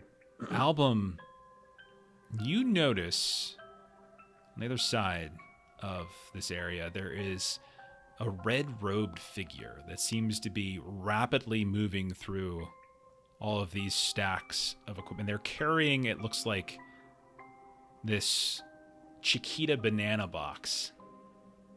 But they're moving so quickly and at like this pace that very difficult to catch up with. But you also notice, Album, that in the center of the room, lit by that candlelight I was talking about, you see a short, fairly stocky looking man with bushy hair and receding up front, but bushy on the sides. And he seems to be sort of working on something from this distance. Right now, you guys aren't too far, like you're meandering in some of these piles and stacks of equipment. Fawn, you're looking for any signs of something that might be recognizable. It doesn't look like anything is signed or etched the way you've seen other things. This just looks like someone has painstakingly organized basically trash or rubble or something like that into different or scrap and salvage. But there's a man, over by the like a little bit further in, and you catch the red robed figure just as he's leaving. What do you guys want to do? So I remember the back of the postcard said, "Dearest M, made crossing with a strange little man called Mosby." And I remember we figured out who Emmett Mosby was, but I don't know if we ever got a picture of him. I thought we did. I was trying to look through like some of the old evidence. It's in chapter 2 under E. Emmett Mosby. He was like the oh yeah, there it Flora is. Guy. Does this look like him? Because it says a strange little man. It does Postcard not. did. It does not look like Emmett Mosby. It actually, I have a picture you can look at. There you go. He looks like that. That's a sailor if I've ever seen one. No recognition of any kind. Doesn't look familiar to any of you, no. Okay. We know we're looking for a man named Ambrose, so. Oh, okay. I guess I could just tentatively call out, because this guy's just, what did you say? He was sorting something or fiddling with he's something? got his back to you. Like he hasn't noticed you. So Okay. like you could call out, you could sneak up, sort of up to you. But yeah, he just seems to be sort of finagling something here and there. What was your alertness roll? It was a 5. Under 71. You can't quite hear it from this distance, but you think he's talking. You're not sure if he's talking to himself or to somebody else. It's hard to say exactly. I think Album will just clear his throat and then just say, "Are you Ambrose?" You see, like with it start, and you hear like something clink and fall as he sort of drops something onto his workbench, and he quickly turns around. He's like, "Oh, you gave me such a start. Oh, goodness. Yes. I am Ambrose. Yes. Do you speak Tartessian?" No. You roll. Go ahead and roll a d100. 55. He's nodding, but everything else he's saying is just sort of gibberish to you. Okay. Album will look back to Fawn and I think Chelsea, because I think Album has seen them in other situations where there was a language he couldn't comprehend, but they seem to know what was going on, and so he's nodding. Is that Ambrose? Chelsea, I would say if you weren't really doing anything else, so we can say you were close enough to hear as well that he just said, yes, I'm Ambrose, and he kind of continues like, yeah, friends, my young friends, it's okay, you come closer. I mean you no harm. I hope the same can be said for you and me. Since Album doesn't understand anything, he'll point to where he saw the red-robed figure walk out, and he'll say, "Who was the red-robed figure carrying the box?" And we don't have to play out all the we just assume translation and stuff. Mm-hmm. Yes, Marvis. Yeah, he was some agent of the king on an errand, his own errand of some kind. Yes. We don't really speak too often or anything. Everyone has their part to play. Come closer. There's no reason to be hiding. It's fine. Marbus was Agent Exeter. Yeah, that's why. So rarely do I get visitors these days of the living kind. Anyway, closer. Come on, man. Take a load off.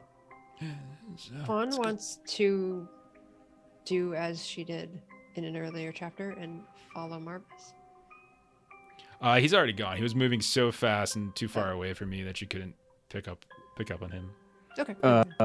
Album's gonna say to Ambrose, "Are we still alive though? Many of us have been killed in some sort of conflict or issue, and then we come back inexplicably." He looks at you like a strange impression. Just, what a bizarre question to ask. You weren't alive? Could we be having this conversation now? Could we? I don't think so. Very peculiar. No. I think you all look healthy enough. Yes, I will get to your wheels soon enough. We have visitors. Don't be rude now. Come here, my dear. Come here. And you guys watch, like, from the shadows, wheeling up, a figure that, Fawn, you are extraordinarily familiar with. And it is the figure of the Clockwork Child. Yes. As she comes moving up, and he kind of turns to Chelsea and the rest of you as you're getting close. He just says, yes, one of her wheels is wobbly and very upset about it. Yes, don't worry. I have many things to do. Soon, don't worry. Yes, but come in. Fawn's just gonna sort of go white and gingerly walk in and kind of keeping a radius. Did you make all the clockwork things that we've been seeing while we're out and about? I can't be said to know exactly what you've seen, but I've made many things. Yes, I am what you might call an engineer, toy maker, creator here or there, and all sorts of different things. I like to tinker. Yes, this is. I wish my workshop, of course. I wish I still had that napkin that had all those things on it. Chelsea's gonna ask, is there a way we could get a clockwork mask for each of us? Oh, yes. Are you going to the masquerade then, I presume? Yes.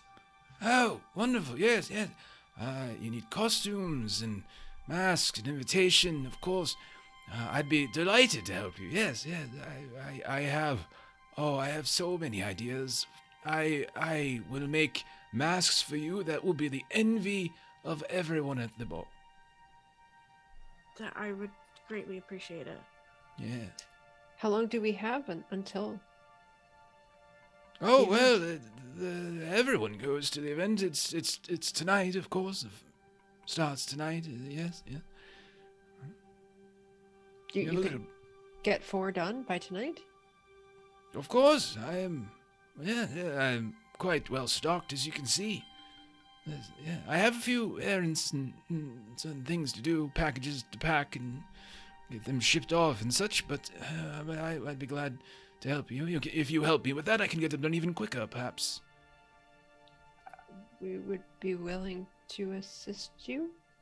Oh, wonderful, wonderful. Have you been invited? Do you have invitations and all ready to go? We have an invitation, or do we probably not actually have that on us anymore? We had an invitation. Yeah, you did have an invitation at one point. I think it was you, Fawn, who had it. Would you? I mean, like, you guys are carrying a pack. Would, like, where you put your essentials? Would you have? I mean, you can be on it. You tell me. Like, and I'll take your word for it. Like, would that be like an essential, like, piece of evidence that Fawn would have kept with her consistently, or would it be something that she might have left back in, like, the Boxer Hotel or something like that? Can I do a luck check? Yeah, I'm fine with that. Okay.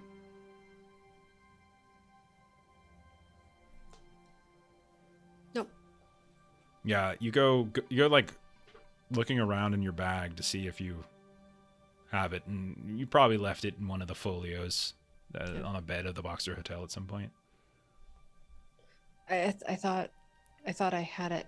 I mean, I can like recite it by heart, but I don't seem to have it on me. I'm sorry, my dear. You very much need an invitation. Kelsey has her bottle. That's very nice of you, but it's not the same. It's a masquerade ball. It's a party. You need an invitation to the party. What did that invite look like? I don't remember it. Was it the De Craig one? Yes, it was the Yes. Craig one. That's what Fawn had. Yeah, Fawn was the one who discovered it. I think it's when you guys were split up at one point. You were getting different things. It might have been even back in the night floors, for all I know. Or I think it was one of the things, or it might have actually, no, you know what it was? It was second chapter. It was our part 2, Dorchester House. You were separated. Fawn, you ran into the Clockwork Child, and the Clockwork Child delivered it to you, but you left it. That's what it was. I've got De Craig invitation from chapter 1. So Okay, then maybe I was right the first time. Maybe yeah, it is from I think night so. floors. Yeah, it was De Craig invitation number 2. Okay, my under bad. chapter 1. Could we send your little wheeled friend to pick it up for us? We know where we left it. Oh, I'm sorry. She's has many tasks to attend to, and with her wheel in the state that it is, no, I'm afraid we could.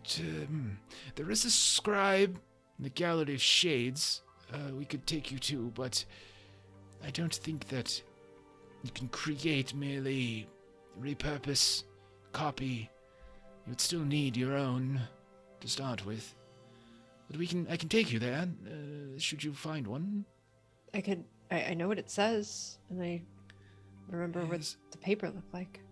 Yes, but remembering what the paper looked like versus actually having the paper are two entirely different things, my dear. I'm very sorry. Might as well try. Well, if you certainly can, but Scribe is a very peculiar device, and different inputs result in Oh wait.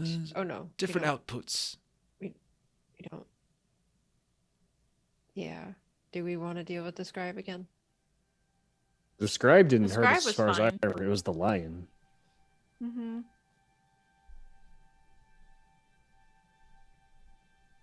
Can't imagine it's that difficult to get an invitation off of someone else.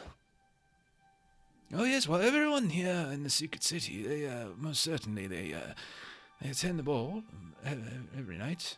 Yes, they've been attending it as far back as I can remember. So what do we want to do? Do we want to try to go to the scribe, or do we want to try to find someone who will be willing to give us 4 invitations? I think we just need one, and then the scribe could copy it. Possibly, yes. This one has the right of it. Album, roll a D100. Okie doke. 56 fail. You still just cannot piece together what he's saying. Oh,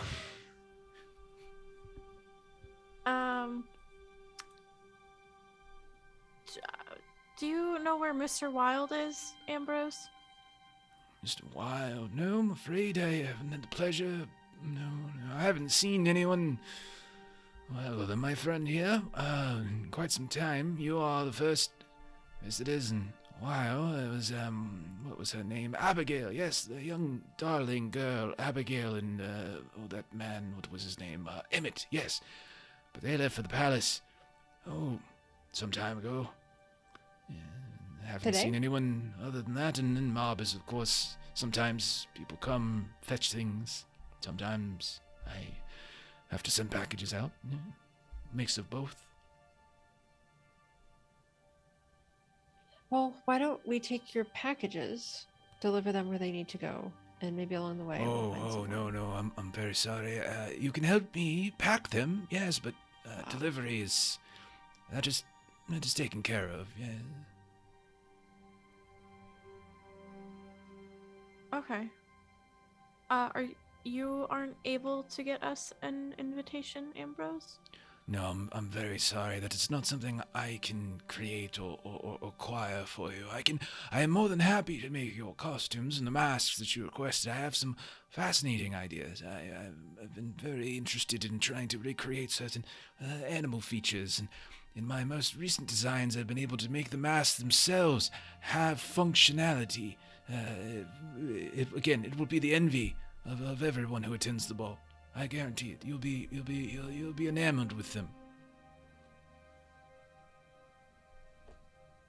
well, we got a task ahead of us, so let's try and get an invite as quickly as possible. Although I don't think that time really matters here, since it's only ever referred to in general terms.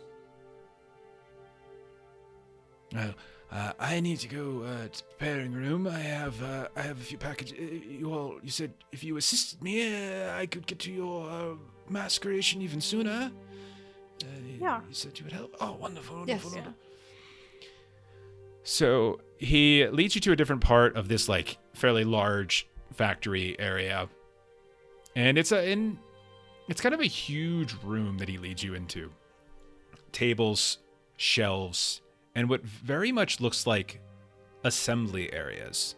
It's all surrounded by a partition of like marble glass with an open ceiling. And as he comes in, he starts like very happily, and he's kind of humming to himself. Clockwork Child's kind of coming with him here and there. And he's just sort of like, happily kind of going through some things and, packing things up. And he looks like he's preparing boxes, and he frequently says, yes, I must get everything ready for the play. I must pack all of this together. Yes, very much to do. And you can see that once he finishes like packing up one box, he moves this. He kind of moves this box over towards what looks like this little bell that he rings, and then after the bell rings, you watch as like there's this yellow X and like this cloth marionette nearby suddenly clatters to life. You can see it sort of moves over and scoops the box up, and it wanders over to what looks like this large well, and just kind of climbs down and is lowered out of sight. As you kind of look around even more, you notice that on the far side of the room towards where that marionette was active, away from the tables, you can see there's like hundreds of human-sized marionettes as well. They're all dangling from looks like wires into industrial tracks in the ceiling. Most look to be like naked, no clothes. Others looks like they have, some kind of clothing on. Those that are naked have like these porcelain limbs and leather bands and this like internal clockwork here and there. And you can see that those tracks seem to merge into a single track above that very old and stone well you just saw one of these marionettes descend down into. In addition to that, like, you can see that on all of the tables that he has stacked all around this massive room, there are piles of things. And some of it looks very familiar, just from afar. You can kind of see what looks things you've kind of observed throughout. So what do you guys want to do in this room? While he's like just like kind of humming and packing and all this kind of stuff. And there's just like an array of piles of like peculiar recognizable artifacts and icons that you've seen throughout. There's this track of marionettes. There's this stone well. And then there's just him who's just sort of like humming almost like absent-mindedly here and there. Like, oh, he's kind of talking to himself and occasionally talking to the Clockwork Child. And you don't really hear anything coming from her. So Fawn, just seeing all of the marionettes, Fawn is going to ask Ambrose, did you make all of these marionettes, or? I made everything within here. Yes, I have. Yes, I did. They're quite something, are they not? I'm quite proud of them. And she'll point over to Chelsea and say, "So you made the marionette that looked like her?" Maybe I assume. I'm not the only marionette maker in existence, I imagine, but possibly. I saw a whole warehouse of marionettes. Oh, well, fabulous. Huh? Why do you have... Why all the marionettes? Well, there are many tasks that need to be done. Many things that have to be put in order for the play. And they are very useful tools for certain devices. I am only doing as I am directed by the king, of course. And puts me on tasks, and I use the tools I have at my disposal to complete those tasks. There are many things. And there's like this grand sweep over there. Many things have to be put into their proper place. Many, many things. Are you fond of the king? He's the king. Question is moot.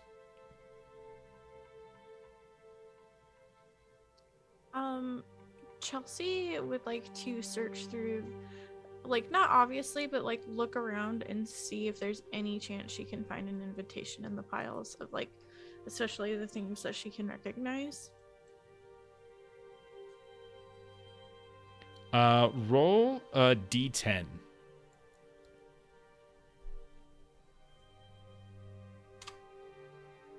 3. Okay. You start moving around. Like, you seeing, he doesn't seem to be like, he sees you do it. He doesn't seem to be remotely concerned. And you stop by a table where you see stacked dozens and dozens and dozens of copies of the play. But specifically, it's the form that you found in the McAllister building. And he said, oh, yes. Be careful around those. Try not to spill anything on them, please. Many packages that need to go into. Many. And he just sort of smiles. And he doesn't seem to be concerned with the fact that you're poking around. Mm-hmm. You continue to sort of move a bit. And eventually, something catches your eye. As you find a table that... You're not sure whether you're drawn to it, whether it was just sort of luck or accident. But you turn around as he's speaking with you, and you just sort of bump into it, and you see a few things fall down, and you notice these whole stacks, these neatly stacked bits of takeout menus and folders that have been stamped with names and logos for these various, like, hotels and motels that have been scattered about, like West Virginia and Kentucky. And you start noticing other things related to you. You see what looks like a series of office plants. The very office plant that you had to take when you were cut loose from the FBI back in 1995 and packed into your trunk when you drove away. You look at what seems like some kind of ghost hunting gear here and there. Looks like a helmet with a light on the front here and there. You see what looks like some kind of signal detectors they're stacked up. There's dozens of them here. And then you find what looks like a casting call for a job, like for an acting job. And you start reading through it, and it's a casting call for a group of roles, like different people. And you notice that the descriptions of each available role matches up perfectly to every single member of your ghost hunting group that you spent so much time in.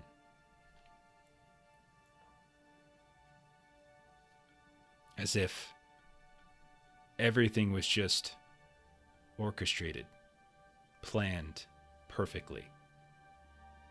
And there's multiple copies.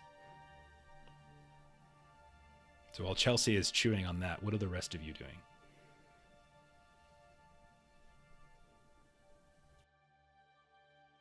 I would say Fawn, like after she chats with Ambrose, kind of remembering the whole laundry chute from the hotel to the Samagina apartment, she's very curious about this well that the marionette like jumped into. Okay. When you get close to it, he's like, be very, very careful. Very careful. You do not want to fall into that. Believe me, it is not very. Please do not. Just be very careful. And you notice that there's that yellow X there, and as he finishes a box, he rings a bell. You see the whole track comes to life. Marionette pops down, picks up this package, and you can see it's lowered over top of this well and then down deep into it and disappears from view and then shifts again. And it's just like every so often this happens where like a marionette shambles to life, ignores all of you, picks up the package that he puts together, and then is lowered down into the well again, each time over and over. Does it look just like a basic marionette or a marionette that is dressed up to look like someone? The ones that seem to be getting dipped down in, they all have fairly familiar outfits here and there. Some of them, they look like, cops. Some of them look like bellboys. Some of them look like FBI, agents with their FBI agent pack, jacket, the windbreakers and things. You do notice that there's quite a few that actually have some faces with distinguishing features. They're not exactly blank. It definitely looks, some of them are fairly disquieting. Like you see passing by what looks like the female officer who, at least the short hair, never sure you got her name. Something Skahan. Mm-hmm. When you and Album were at Marbus's home, you see something that looks almost exactly like her. You see another that is like just dressed in Maryland Terrapin gear as they're dropped in, And there's just all of these. And there's hundreds of these things on these tracks all throughout this place. So does there seem to be like a gust of wind or something that comes out of the well when they get dropped in that like pure and utter darkness? If you lean over again, he's just like, be very careful. Do not fall in. But you're human. What would happen if I did fall in? You do not want to live like that, my dear. 19. Roll humans plus 20. So I'm just rolling it straight. Okay. I got a success. You see that you get the feeling that he is genuinely concerned for you. Like, this isn't like he's not trying to trick you. He's genuinely concerned. Be very careful around there. Yeah. And I will. But what would happen if I did? If I were to jump in like one of the marionettes, what would happen? You don't.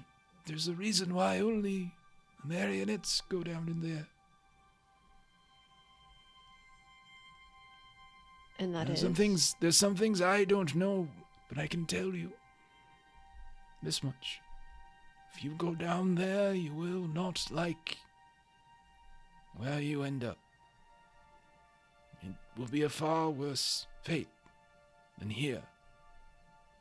To be fair, I haven't liked where I've ended up for many. My dear, I am not here to argue with you. I am an old man doing a task, and I'm trying to give you some friendly advice.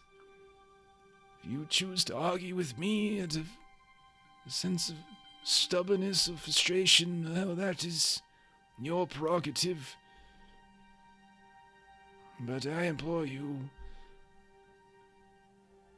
step away from that well.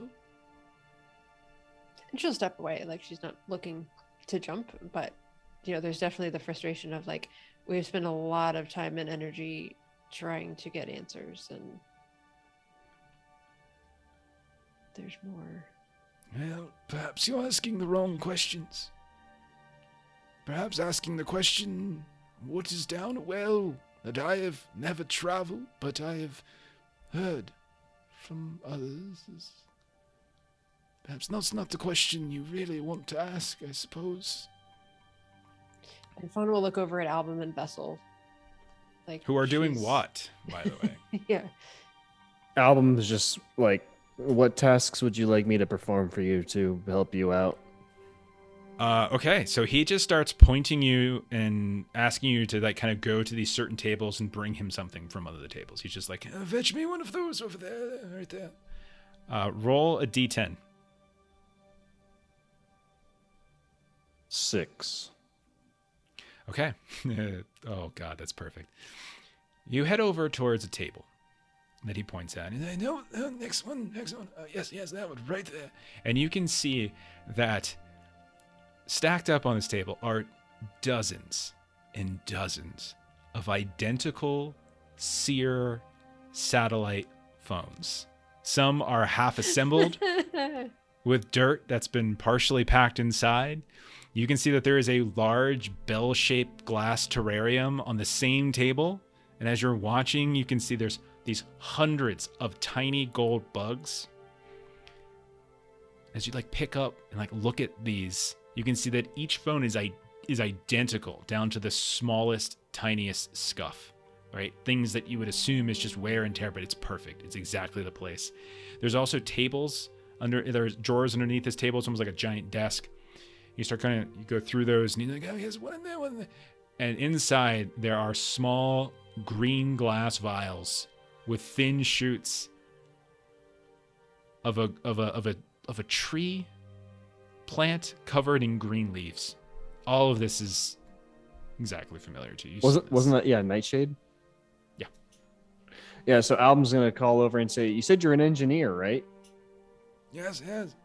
How did you make a phone work from dirt and bugs? We've been able to call the king so many times from these.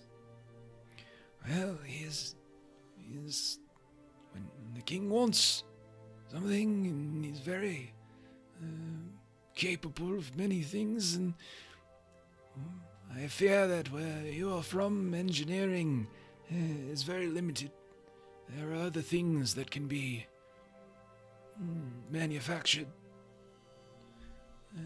To explain it would take a lifetime. There's a reason you see the white and the gray. I've studied for very long.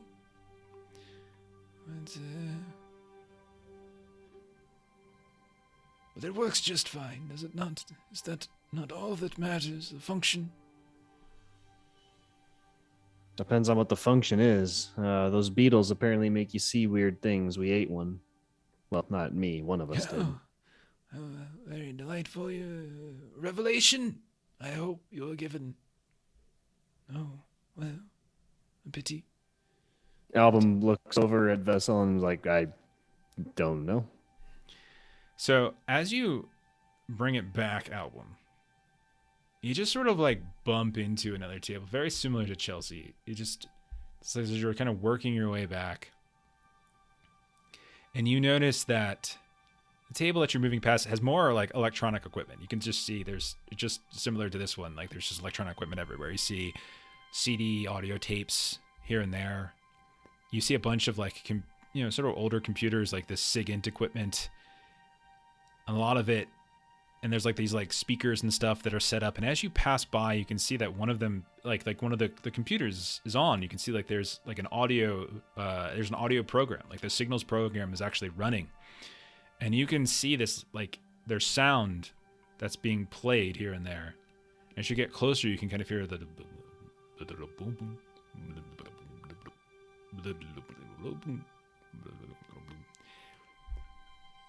and it's a very familiar signal to you. It's a signal not just audibly, but digitally, seeing it sort of displayed on the screen, and then seeing stacked up on these dot matrix printers the sort of mathematical composition of that sound. It's the exact same sound that you heard when you worked at NASA that got you drawn to the attention of Delta Green in the first place. You also see another stack of what looks like scripts, TV broadcasts, local news scripts, Dateline scripts, Nightline, those types of things. Every one of them has these, there's like stacks and stacks of these news documentary scripts about someone named the Brownstone Bomber.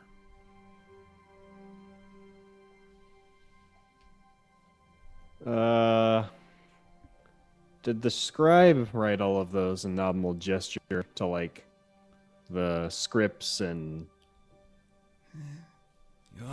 You are very astute, my young man. Very astute indeed. Yes. Okay. And I won't be able to see the rest until it's done? Oh, it should be all that is needed on the table there. All that is needed for the play.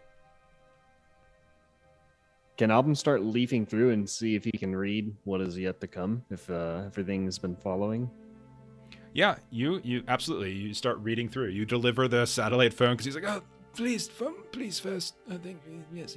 Enjoy. And you start leafing through and you start reading. Vessel, what are you doing while he's reading? Yeah, so this is like the heart of all the mannequins, like where they're... Yeah, so there's like one section of this massive like factory room that's got all the staging and prepping tables where there's piles of all sorts of these different things. You see Chelsea and Album have gotten like really intensely interested in a few of them.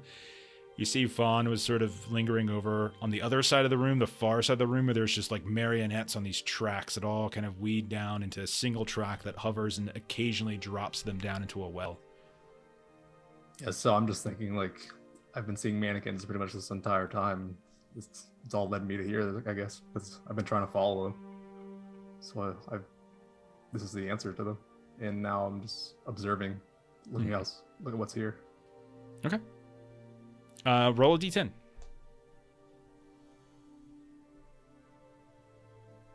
I guess it would be a d8 at this point, but that's fine. I had 3. Okay. Yeah, you just start wandering around and like kind of looking up at all the different marionettes in various stages of dress.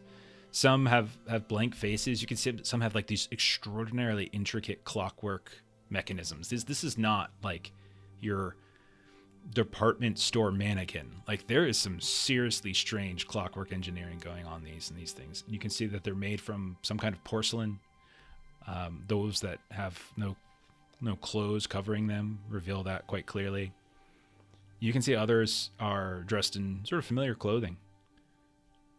And you noticed as you're standing like on one side of the room next to a couple tables and you look up and you can see that there is one that appears to be dressed in the clothing, the very kind of casual blazer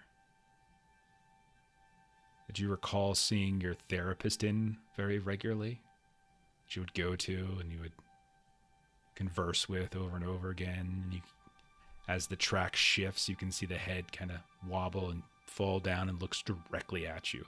It's definitely fake and porcelain, but you can see the details that have been etched into it, painted into it with makeup. You see your therapist.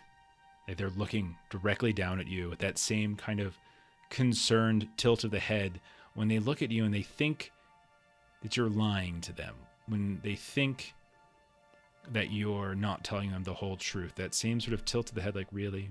This is the story you're going to tell me? And they look exactly like that right now as they look at you. Mutter in my breath. Dr. Biggs, huh? Still willing to listen to my problems. And then it shifts again, and you see the head just sort of moves around, and it's almost like a nod, right? You also notice that, like, right where you're standing, as your hand kind of rests down, you like tip over what looks like a stack of papers.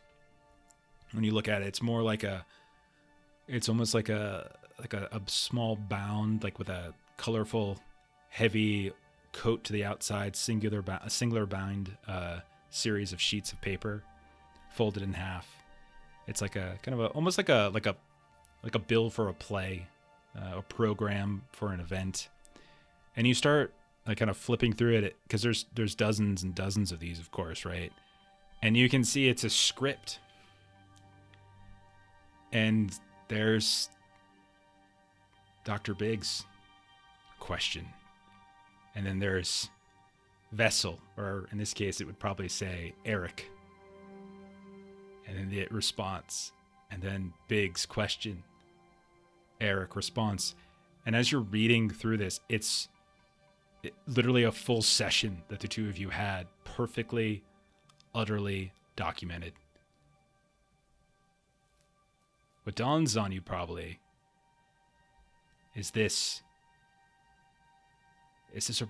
something that was documented and typed because someone was listening in, or because it's held up almost like a single bound play and it's typed out as if it is a play, as if there's capital letters for names, there's stage direction for when you shift or move or get up or pace?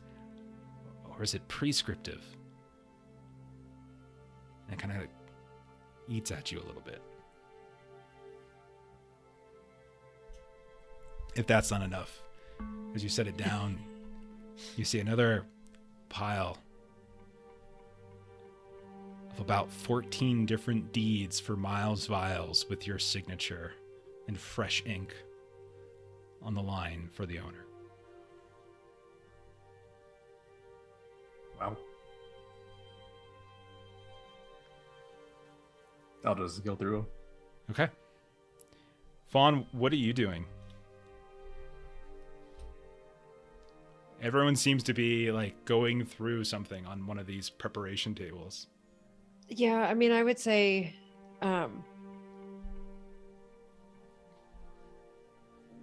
she'll just sort of kind of call out to everyone as she's coming over, like, what are you all looking at?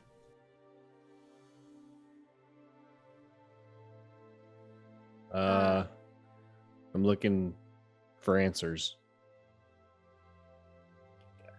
Okay. And like Chelsea will like glance up at you and just be like, you should find your own, and then just keep digging through. So Fawn will scan the tables to look for something that looks familiar to her. Okay, roll a d10. Actually, you could do it a d8 at this point. I only have so many things. Okay, I can count. 2, 3, 4. Okay.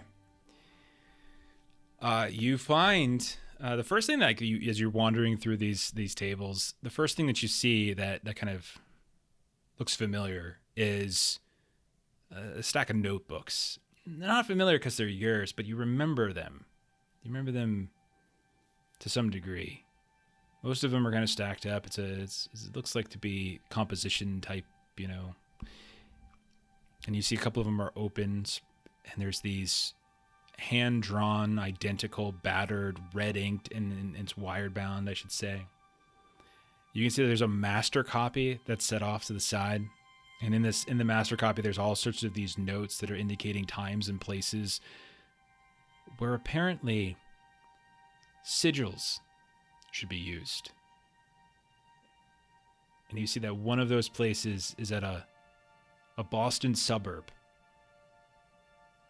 where the four of you awoke after the bizarre experience in the Dorchester house.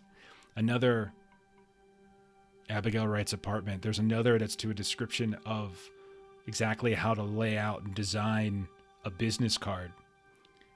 And every other place where you've ever witnessed one of those demonic sigils, and you realize that you're looking right now at the master copy of Timothy Bale's notebook from the Dorchester house. It's the same handwriting, and he would never let you see it. And then there's all sorts of like these crude actually they're quite nice. They're quite nice copies, meticulous copies, but there is one master copy very clearly. And when you pick it up, it's like, oh, careful. Don't smudge the ink, please, my dear.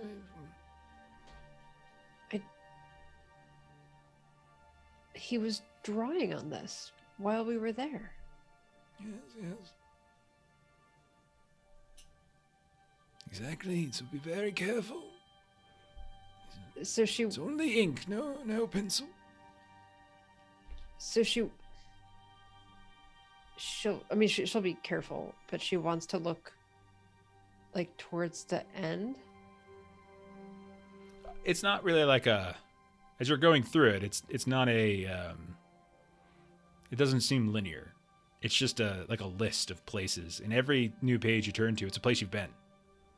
And as you're flipping through, like there's places that you've seen sigils and things here and there, and then a couple other places that you're not sure if you noticed them, but they were there, apparently.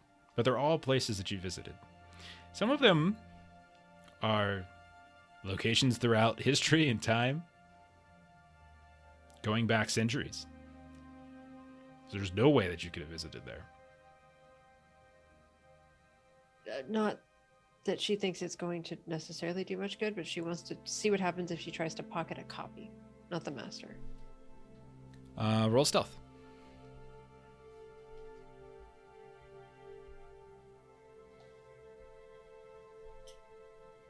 Oh, 86.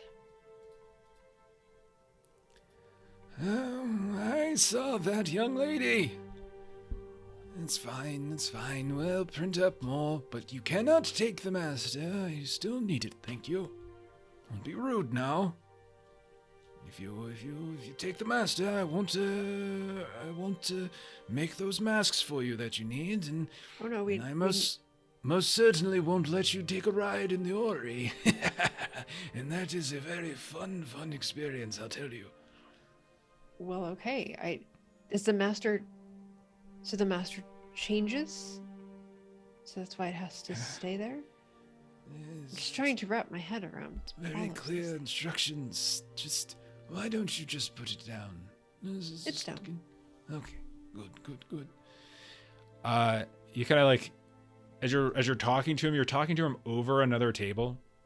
And that's when your eyes just sort of like drift down, and you can see on top of this table, you catch a name on what looks like one of those old like 1980s report covers with like the transparent cover and then like colored this slide. Yeah, and you catch a name right through it, and it says in capital letters, much like I was describing to Vessel, like it's a play, but it's almost like a play written by like a high schooler in a creative writing class, and it says Dorothy Yale. And then it says Agent Fawn. And then it says Voice from Radio. And as you start flipping through it, it's the entire script of your conversation With my sister. in Dorchester House with Dorothy Yale and your sister. But the sister is specifically referred to as Voice from Radio.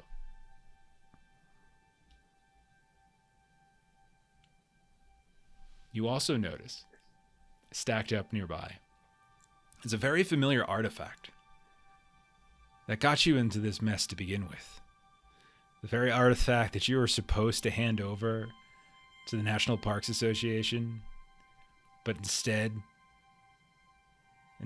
that strange researcher who made such a great case about how this was a very cursed and dangerous object, and you believe them for some reason.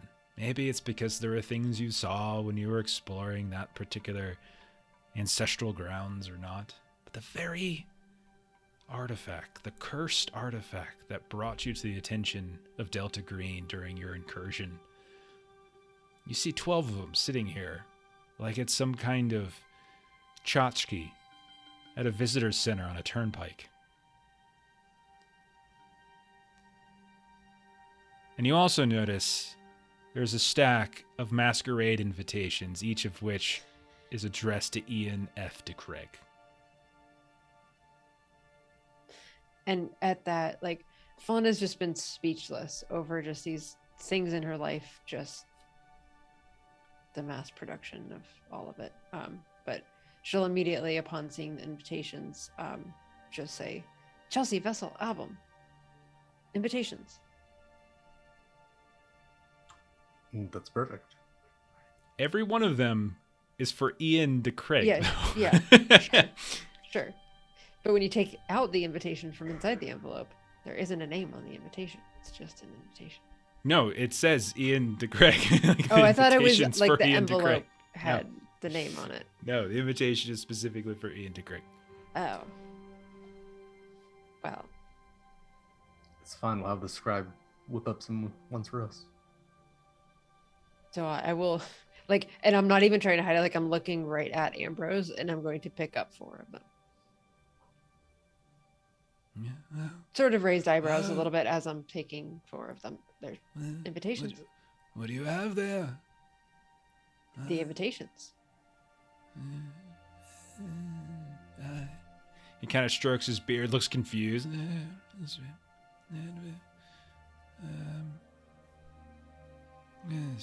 Yes. Well, okay. I promised you masks. Yes, costumes. Yes. I'm all the deliveries are ready for now, and thank you all very much for your assistance, such as it wasn't. That's fine. It's fine. Very many fascinating things in here. There's so many things to see in here. It's just so distracting. Yeah. Well, you've been here as long as I have. You realize a job needs to be done. Yeah. Is anyone doing anything in here? Anything else? Is there anything else anyone wants to do? Oh, Album, you were reading ahead. Yeah. You noticed, by the way, that there isn't a single script for anything beyond the year 2015. Okay. Are there like blank pages to fill in more stuff? Nope. They'll kind of dryly laugh and say, well, this is the end, guys, or it's being written actively, but is already written, if that makes any sense. I can't find anything. Every detail up to now is perfectly transcribed, but either we stop existing this year or there's more somewhere else. I was hoping I could rewrite something.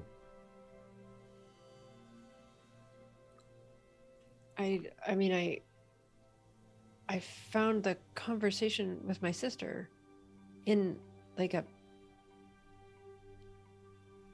report, like a school report. It's all here. Can Get I? It looked Somewhere. like someone wrote a play for a creative writing class in high school. Go ahead, Chelsea. Can I continue looking through like my pile to see if I can listen to my bottle again? No. No. No, I mean, like, you pulled the It's bottle. not There's there. nothing. No, but I mean find a new bottle, like No. in my pile. No, Got there's it. nothing there. No. There's only one place where bottles are. Got it. Okay.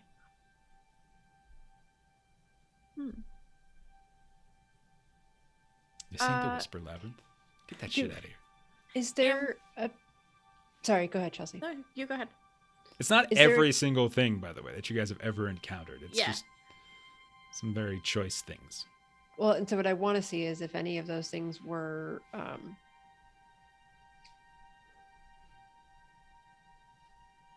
Um. And by choice Oh. things, I mean the things that I listed and told you. Okay. Got it. I don't want to suggest that there's more. There's not more on the table. It's what I said. Yeah, is yeah, there. yeah. Okay. Yeah. Yeah. Okay. I think we should. I agree. There's other tables in the room too, if you really wanted to look around for stuff. One final once over. Roll a d6.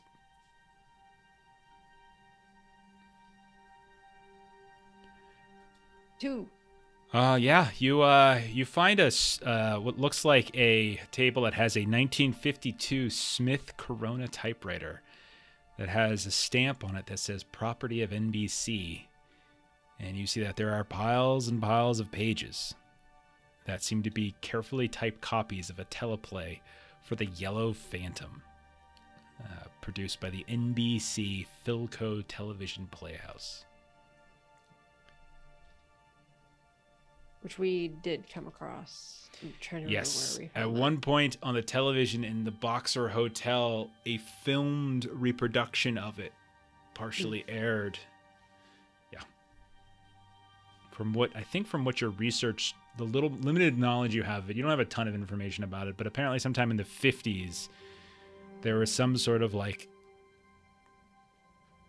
limited, partially rewritten production of the play of The King in Yellow via the NBC Philco Television Playhouse, and there were a bunch of like somehow there were dead people associated with it and everything. There was a name.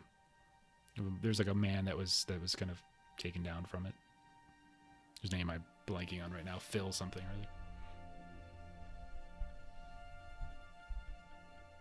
other. Chelsea wants to check out another table while she asks Ambrose where the scribe is. I'm happy to take you there. It's much quicker if we take the Ori than it is to walk across. It's safer too, mind you. You never know what you might run into. I can take you there. It's at the gallery. Yes. Roll a d10.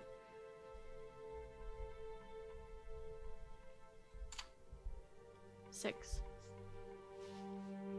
Man, you guys are rolling so low.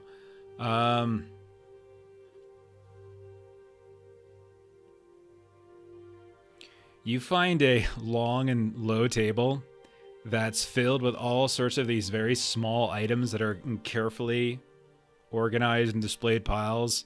And each one of the piles is marked by a name, and all those names are familiar. Barbas, Elias, Samagina, etc. And each of the piles includes like these little tiny things that might be found on the person, like keys, wallets, business cards, little craze notes written on receipts, and so on. There's a pile for you guys too, each one of you, but it's all basically like the kind of stuff that you would carry and unload from your pockets here and there, matchbooks that that you might pick up when you were at a restaurant at some point back in the 90s when you smoked or whatever. A stray bottle cap from a Miles Viles brew that you just happen to leave in your pocket. A stack of those as well. It's just all sorts of pocket fluff, just neatly organized.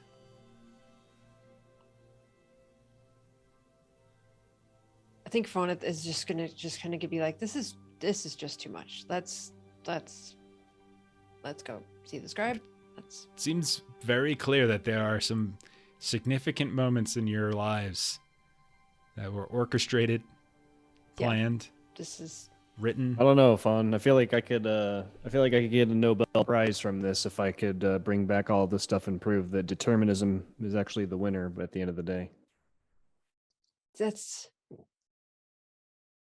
I mean, Mr. Conspiracy Theory, you are. I mean, this is the ultimate. It's all a conspiracy. Yeah, but doesn't seem like there's anything I can change about it or anything I could do about it.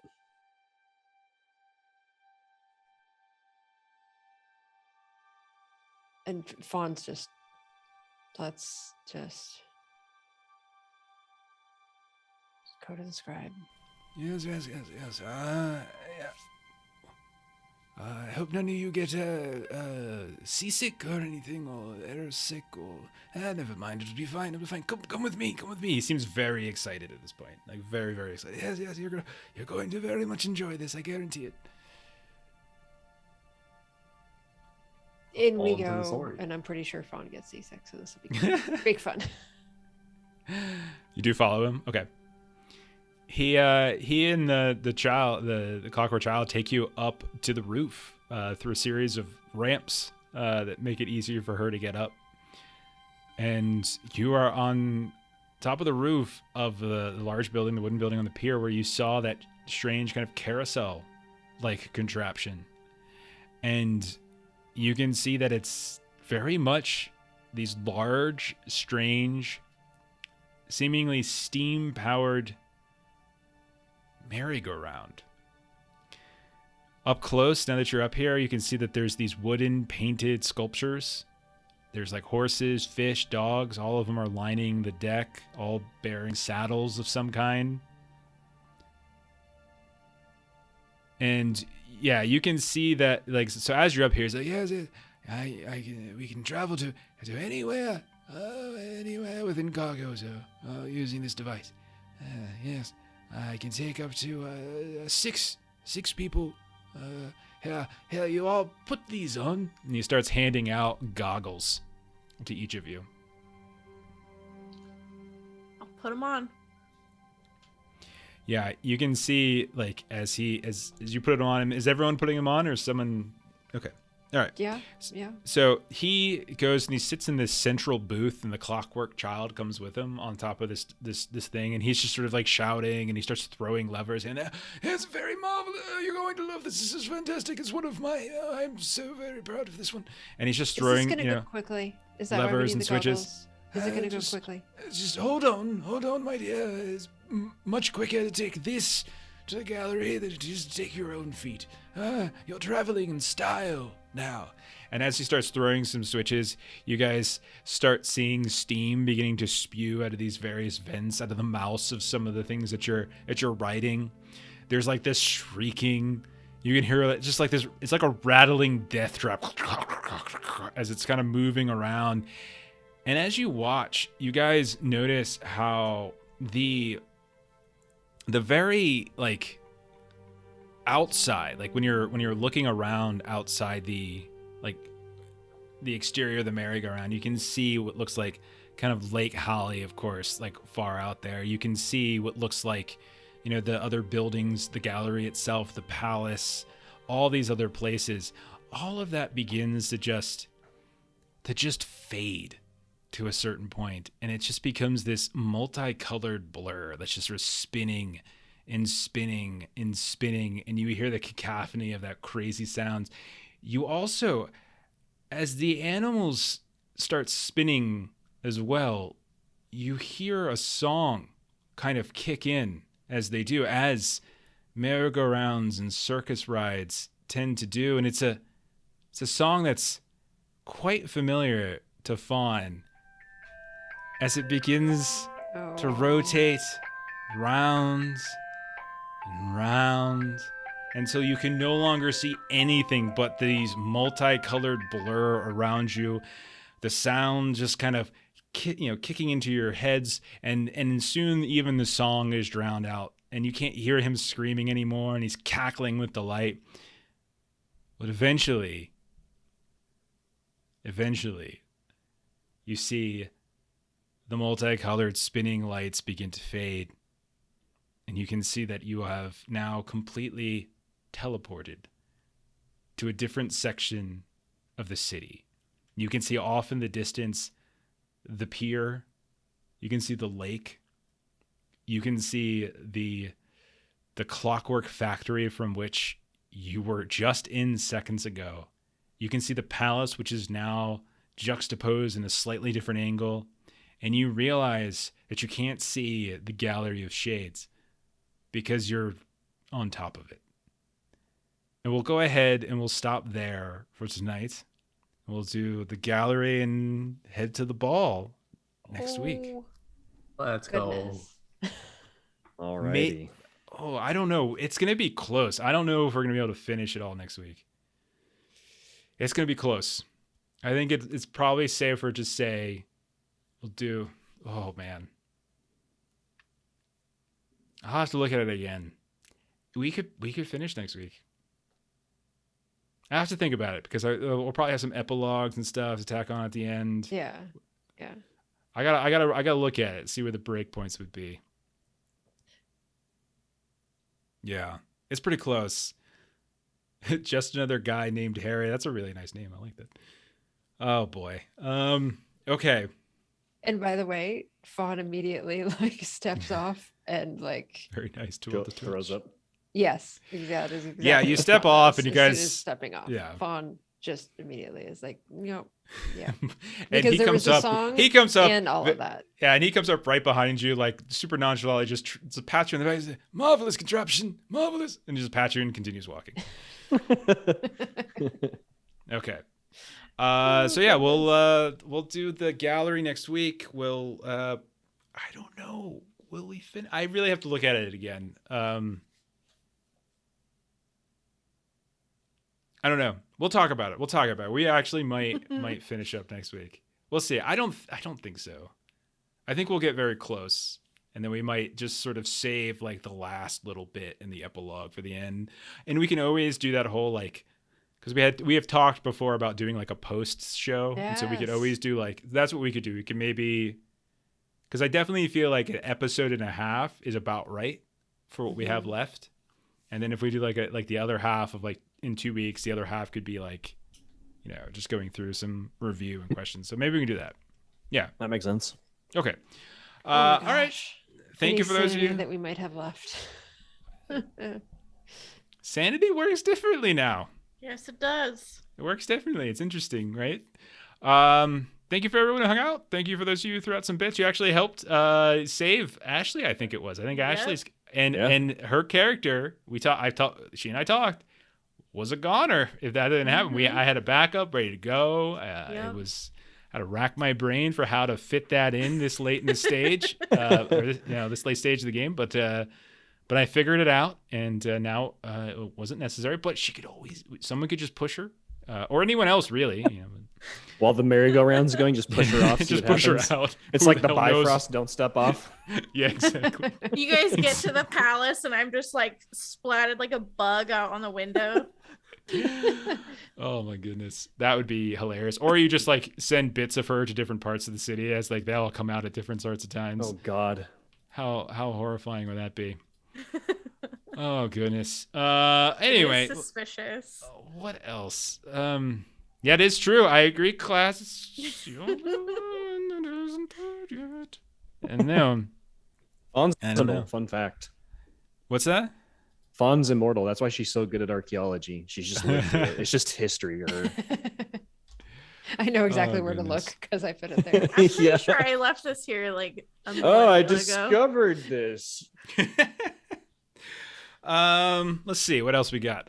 So tomorrow, come check us out on Saturday. We're playing One Ring 2nd edition. Catch all of us but Derek. Let's see.